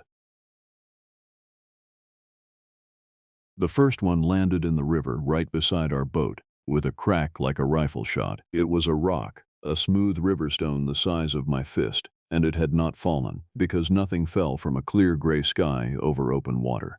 It had been thrown, hard and flat and far, out of a wall of rainforest where we could see no one and hear no one, into the one strip of open daylight for miles. My partner laughed and said a limb had dropped. I did not laugh, because I had heard it cut the air before it hit. The second one was bigger, and it did not land in the river. It landed in the boat, between us, hard enough to crack the aluminum. I am a backcountry ranger in the Olympic rainforest, on the far western edge of Washington state, the wettest forest in this country, and one of the least seen. And what I am about to tell you is the reason I will not go up the river past the last bend, and the reason I tell every backpacker who asks about that upper valley the same flat lie, which is that there is nothing up there worth the walk. We will get to the river. First, a moment of housekeeping, and I will keep it short, because I do not like to stand in the open longer than I have to in this one. If these accounts are the kind of thing you want more of, then subscribe to the channel and turn the notification bell on, so you are in the canoe with me the next time I go somewhere I should not. A like helps more than you would think. It is the quiet thing that decides whether a story like this one ever reaches the next person who needs to hear it, or sinks without a trace. And when you have a minute, leave a mark in the comments. Tell me your town, your country, the place you are sitting tonight, and the hour on your clock as you listen. I like knowing how far a story carries in a single night, and how many of us are awake out here in the wet quiet together while the rest of the world sleeps. That is the whole of the business. Now come down to the river with me, back to the morning before any of it started, and let us begin. To understand what happened in that valley, you have to understand the forest, because there is no other forest like it in this country. And the things that are true in an ordinary woods are not true here. The Olympic Peninsula sits in the far northwest corner of the lower states, a thumb of land jammed between the mountains and the cold Pacific, and the storms come in off that ocean and hit the wall of the Olympic Mountains and dump their rain, year-round, more rain than almost anywhere on this continent, 12 feet of it a year in the deep valleys, and out of all that water grows a temperate rainforest that has to be walked to be believed. The trees are giants, Sitka spruce and western hemlock and western red cedar, hundreds of feet tall and 1,000 years old, and big-leaf maples with trunks like cathedral pillars, every limb of them hung so thick with moss that the whole forest drips green light down onto a floor of ferns and rot and fallen logs as big as houses. It rains, or it has just rained, or it is about to rain, almost every day. And the moss, that endless deep moss on every surface, does a thing to sound. it swallows it. The rainforest is one of the quietest places I have ever stood, a hushed, dripping, green cathedral silence. And that silence is the first thing that ought to have warned me, because a forest that quiet hides a great deal of movement, and you do not hear a thing coming until it wants you to. My name is Garrett. I have worked the backcountry of the Olympic for 11 years. I grew up in a timber town on the edge of the peninsula, the kind of town that the mills built and then abandoned. And my father and my uncles all worked the woods, falling the big trees, until there were no more big trees they were allowed to fall. And the town began its long dying the way those towns do. I left for a while. I came back because the rainforest was in me the way the swamp is in a Cajun and the high cold is in a sourdough, and the Park Service was hiring backcountry rangers, and I took it. I have never wanted any other work. The deep valleys of that forest, the great mossy quiet of them, are the love of my life, and I am telling you this so you understand that I am not a man who fears the woods. I have spent more nights alone under those dripping trees than I could count. It was never the forest I learned to fear. It was one valley in it. The work is what you would expect, made harder by the rain and the rivers. I patrol the trails, what trails the rain leaves us, clearing the constant blowdown. I check the backcountry permits and the trail registers. I watch the rivers, because the rivers in that forest are the real danger, glacier-fed and fast and prone to rising feet in an hour when the rain comes hard, drowning more hikers than anything else in the park. And I run search and rescue when someone does not come out, which in that country is its own special misery, because the forest is so dense and the canopy so thick that a helicopter cannot see the ground. The dogs lose a scent in the wet, and a person off the trail in that green tangle is harder to find than almost anywhere on earth. I have carried out my share, and most of them, the honest ones, were the river. A bad ford, a slip on a wet log, a flash rise that caught a camp on a gravel bar in the night. And then there was the upper valley, and the people the upper valley kept. Up the largest river in my district, past where the maintained trail ends, past the last bend that any sane backpacker turns around at. The valley narrows and climbs toward the mountains, and the forest up there is old in a way that even the rest of that ancient forest is not. Never logged, never really walked, a deep green roadless tangle of giant trees and fern and fallen wood that runs up into the unnamed country below the peaks. Almost no one goes up there. There is no reason to. The trail ends, the going gets brutal, and the guidebooks do not mention it. But a few people went up there anyway, over the years, the strong and the curious, the ones who wanted to see country no one else saw. And a strange number of them did not come back. Spread out over the decades, blamed on the rivers, on the terrain, on simple bad luck, the same as everywhere. But I had been there 11 years, and I kept the records, and I had started, the way Emil did down in his swamp and Wyatt did up in his hills, to see the pattern that the word river was hiding. The upper valley took people, and we almost never found them. The man who first put words to it for me was an old timber cruiser named Mose Tyndall. A timber cruiser is the man who used to go out ahead of the logging and survey the timber, walk the country alone for weeks, mark the big trees, map the ground, and Mose had cruised that whole peninsula for 40 years, including the lower part of that very valley back before it was protected. And there was no one alive who knew the deep forest the way he did. He was past 80 by the time of this story, lean and bent, one leg shorter than the other from a log that had rolled on him in his 30s, so that he walked with a peeled cedar staff and a hard sideways hitch. He lived alone in a cabin at the edge of the park, and he talked to the ravens that came to his porch by name, and they seemed to talk back, and most people thought he was a harmless old eccentric. He was not harmless, and he was not eccentric. He was the most careful observer of that forest I ever met, and he was afraid of the upper valley, and Mose Tyndall was not a man who was afraid of much. In the deep wet of one November, a pair of backpackers went up the river and did not come back. They were a young couple, experienced, a woman named Kira Sundberg and a man named Brody Lund, who had come to the peninsula specifically to reach the unwalked upper valley, to camp somewhere no one camped, the kind of trip strong young people dream about. They signed the register at the trailhead, noted their route up past the last bend into the upper valley, and gave their out date. They did not come out. Their car sat at the trailhead through the rain, and on the 4th day past their out date, with a big storm forecast to come in off the ocean within 48 hours, it became my job to go up the river and find them, and to do it fast, before the storm raised the rivers and closed the valley for a week. The night before I went in, I drove out to Mose Tyndall's cabin. I do not fully know why, except that the upper valley scared me in a way I had never admitted out loud, and I wanted the one man alive who knew it better than I did to tell me what I was walking into.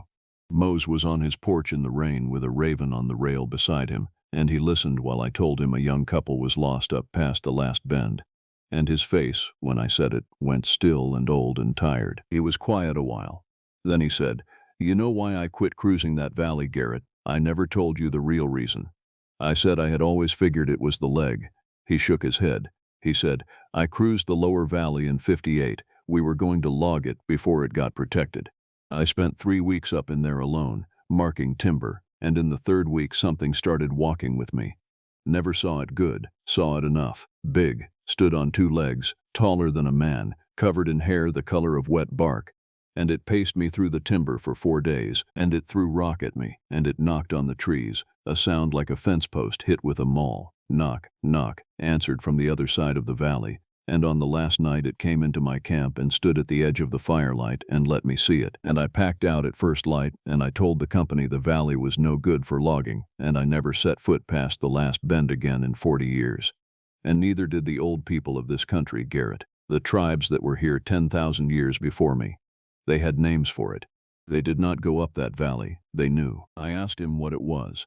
Mose Tyndall looked at me, and then he looked off up the dark shape of the mountains where the river came down, and he said, "It is the oldest thing in this forest, and the forest is the oldest thing left in this country, and it does not want us up there, and for 58 years it has been telling us so in the only ways it has, the rock and the knock, and letting us see it, and the ones who take the warning come home, and the ones who push on past it do not. That young couple pushed on past it. I am sorry to tell you that, but you asked." And then he told me the one rule, the same shape of rule every one of these stories has, and he made me promise it. He said, "When the knocking starts and the rock comes, that is it telling you that you have come far enough. You turn around, you do not push on to prove you are not afraid. You turn around and you come home. Promise me, Garrett."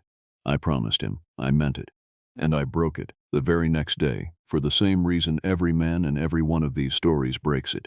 Because there were 2 young people lost up that valley, and a storm coming, and a promise to an old man weighed nothing against a living person who might still be saved. I did not go up alone.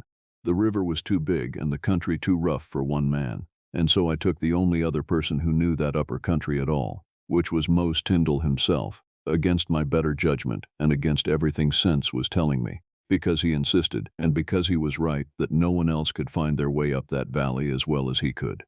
So at first light, in a steady rain, an 80-year-old timber cruiser with a cedar staff and a young ranger half his age put a small boat up the river as far as it would run, and then we shouldered our packs and started up the last miles on foot, past the end of the trail, past the last bend, into the upper valley, calling the names of Kira Sundberg and Brody Lund into the dripping green hush. It is hard to describe how the forest changes up there.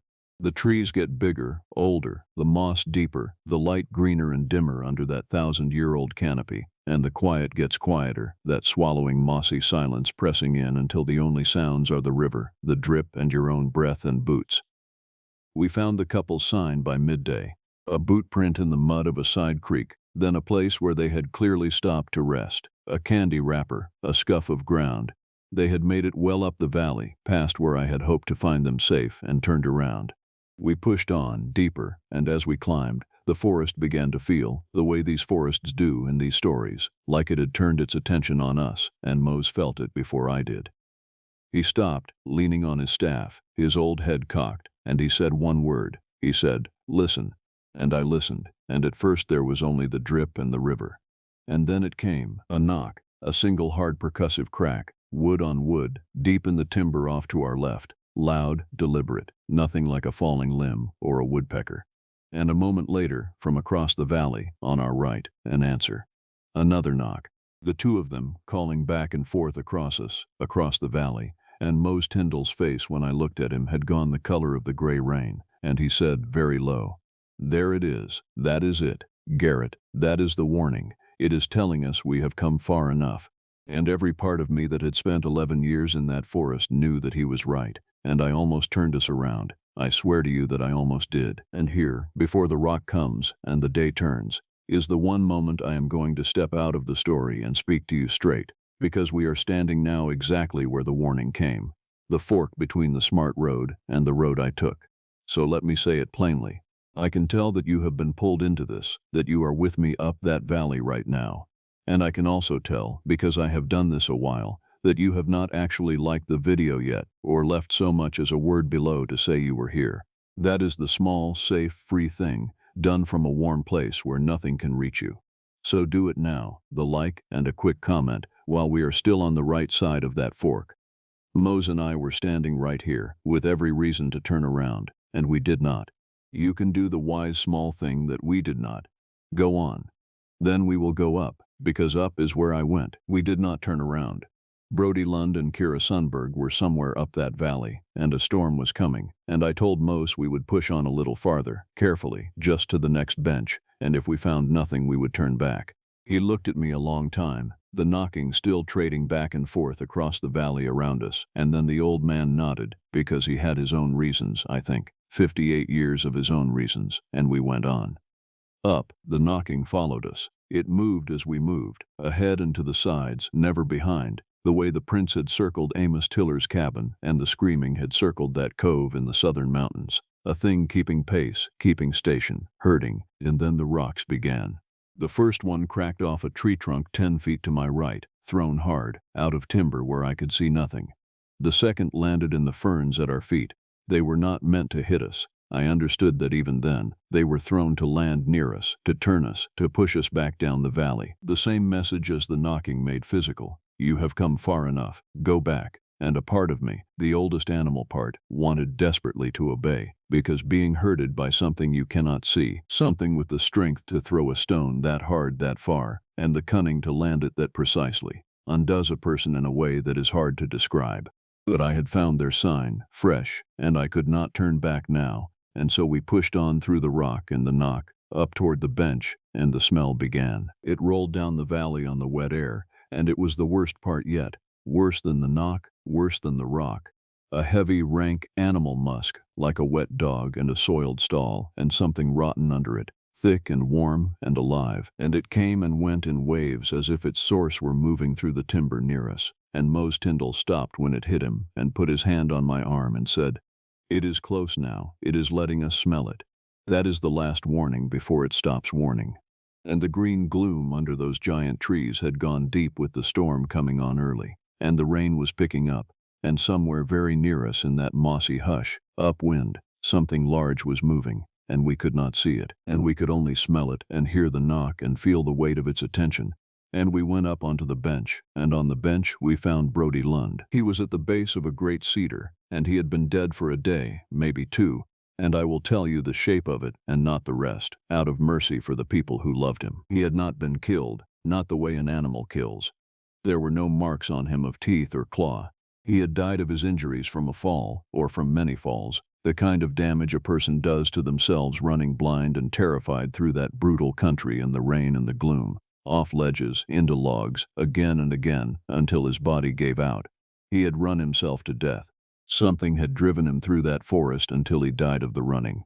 And when I knelt by him and understood that, I understood the whole shape of what we were dealing with in a way the knocking and the rock had only hinted at, and it put a fear in me that I have never fully been free of since. And Kira Sundberg was alive. We found her because she made a sound, a small broken sound, from inside the hollow base of a fallen cedar, a little way up the bench, a great rotted log she had crawled up inside of. And when I came to the opening and put my light in, she was there, wedged back in the wet dark of it, and she had been there for days, and she was alive, and she was not all right, and she was never going to be all right again. She was soaked and starved and hypothermic, and her eyes, when my light found them, were the eyes of a person who has seen a thing the mind does not have a shelf to put away on, and she would not come out. She fought me when I reached for her, a feral, terrified strength, and the only words she had, the only thing she said, over and over, in a cracked whisper, was, "Do not let it see the light. Do not let it see the light. It comes to the light." It took everything I had, and everything Mose had, to get her out of that log, and when we did, she clung to me and would not let go, and she would not stand on her own. And I understood that carrying her down that valley was going to be slow and brutal, and I looked up at the green gloom of the sky through the canopy, and I knew, with a sick certainty, that the storm Mose and I had been racing was no longer coming, It was here. The rain had become a downpour, a roar in the canopy, and that meant the river we had to get back down to and follow out, was already rising. We started down. I carried Kira Sundberg on my back, and Mose Tyndall, 80 years old and lame, went ahead with his staff finding the way, and the rain came down in a way that only that forest can produce. Sheets of it, the green gloom going to a deep wet twilight in the middle of the day, and the river, when we reached it, was no longer the river we had come up. It had risen feet. It was a brown, roaring thing, full of logs, tearing at its banks, and the gravel bars we had walked up were under fast water, and our boat, where we had left it, was gone, taken by the rise, and it was still with us. Through all of it, through the storm and the carrying and the roar of the river, the knocking went on, close now, on both sides, and twice through the downpour I caught the smell of it. And once, only once, going down a steep pitch above the flooding river with Kira on my back. I looked across a side ravine and I saw it, for less than 2 seconds, standing among the giant trunks in the gray rain, upright, taller than any man, broad past reason, the wet hair on it, the color of the bark it stood against, so that it was almost not there at all. And it was not chasing us, it was pacing us down the valley, watching us go, herding us out the way it had herded Brody Lund to his death, except that it was letting us live, letting us leave, and I have never known why. And the not knowing is one of the things that visits me. We came to the place where we had to cross. The trail out ran down the far side, and the river between was a brown torrent now, and there was one place, a wide riffle gone deep and fast, where a person might still get across, and might not. And I knew that if we waited for the water to drop, we would be trapped up that valley for days with that thing and a dying woman and a storm, and that crossing now, in that flood, might kill us. It was the worst choice of my life, and I had seconds to make it. I made it. We would cross. I will tell you that the crossing of that flooding river, with a broken woman on my back and an 80-year-old man beside me, is the hardest physical thing I have ever done, harder than anything in any of these stories I have heard from the others, and I do not fully know how we lived through it. The water took us off our feet halfway across. Mose Tyndall, lame and ancient and stronger than any of us guessed, got his staff wedged in the rocks and got a hand on me, and we fought across that current foot by foot, the cold of it stopping the breath, logs grinding past in the brown water close enough to touch, and Kira Sundberg's arms locked around my throat so tight I could not breathe. And somehow, we came up onto the far bank, all three of us, soaked and broken and alive, and I lay in the mud with the woman still clinging to my back, and I looked across that roaring river at the valley we had come out of, and it was standing on the far bank, where we had crossed. At the edge of the timber, in the gray rain, that tall, wrong, upright shape, watching us across the floodwater it would not cross, and it lifted one long arm, and it brought it down against the trunk of a great cedar, and the knock of it carried across the roar of the river, one last time, knock, and it was not a threat, I have come to believe. It was a period at the end of a sentence. It was the forest saying that is far enough, you are out, do not come back. And then it turned, and it went up into the green gloom of that valley, unhurried, and the trees took it, and it was gone, and I have not seen it since, and I will go to my grave being glad and being haunted in equal measure that I saw it at all. We got Kira Sundberg out. It took the rest of that day and into the night, down the flooding river trail in the storm, and a helicopter could not fly in the weather, and so we walked her out, Mose and I trading her weight, and we reached the trailhead near midnight and got her into an ambulance, and she lived. Her body healed, the rest of her did not. She spent a long time in care, and the last I heard she lives quietly now with family, far inland, far from any deep forest, and she does not talk about what happened up that valley, and the people who love her have learned not to ask. She is the only person I know of who went up past the last bend and came back alive. And she came back so broken that I am no longer sure that came back is the right way to say it. We recovered Brody Lund's body when the storm passed and the river dropped. A team of us in daylight, and we rode it up the way it had to be ridden. A backpacker who died of a fall in rough terrain in a storm, his partner found injured and hypothermic. A tragic accident in the backcountry, the river, the rain, the dark, all true, all a fraction of the truth. I did not write about the knocking, or the rock, or the smell, or the thing on the far bank that brought its arm down against the cedar like the closing of a door. There was no place to write it. I signed the report, and I have signed others like it since. For the upper valley keeps taking the occasional one who pushes too far, and they are always the river, and the river never says a word. I went to see Mose Tyndall when it was over, to thank him, because he had saved my life and Kira Sundberg's both in that river, an 80-year-old man who had no business in that valley and went anyway.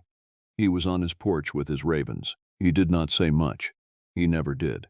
But he said one thing I have kept. He said, "You took the warning in the end, Garrett. Late, but you took it. That is why you are sitting on my porch."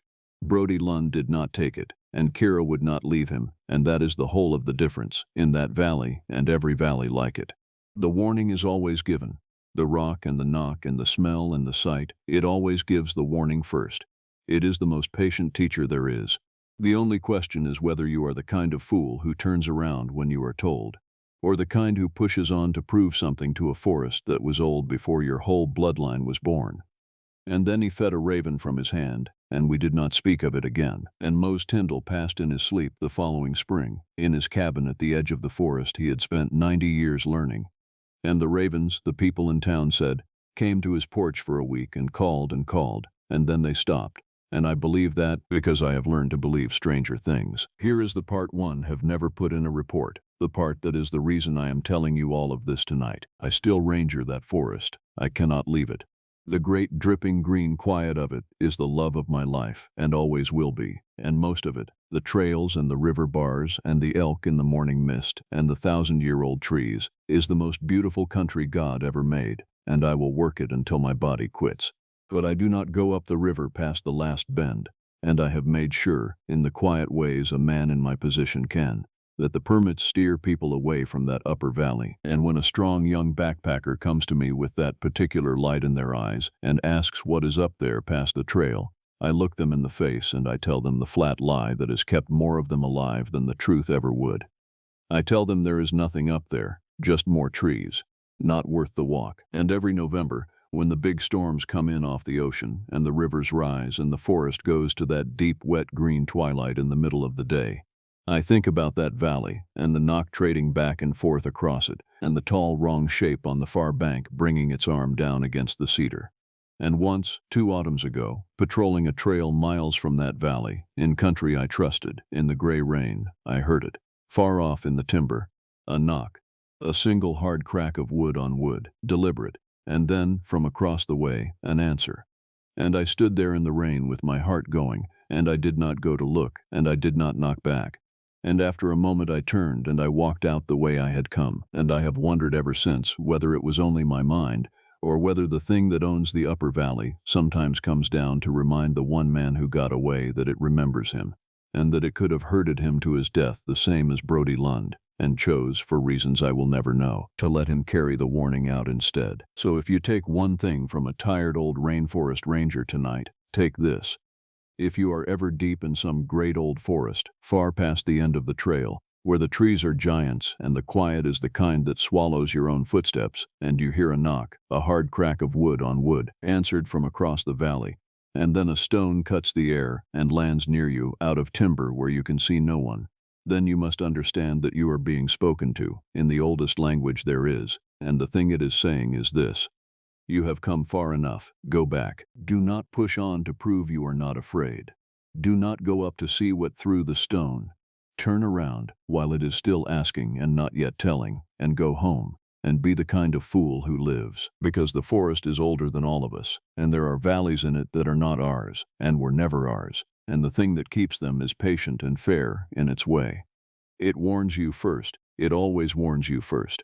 The rock, and the knock, and the smell, and one glimpse of itself standing in the gloom, watching to see what kind of person you are going to be.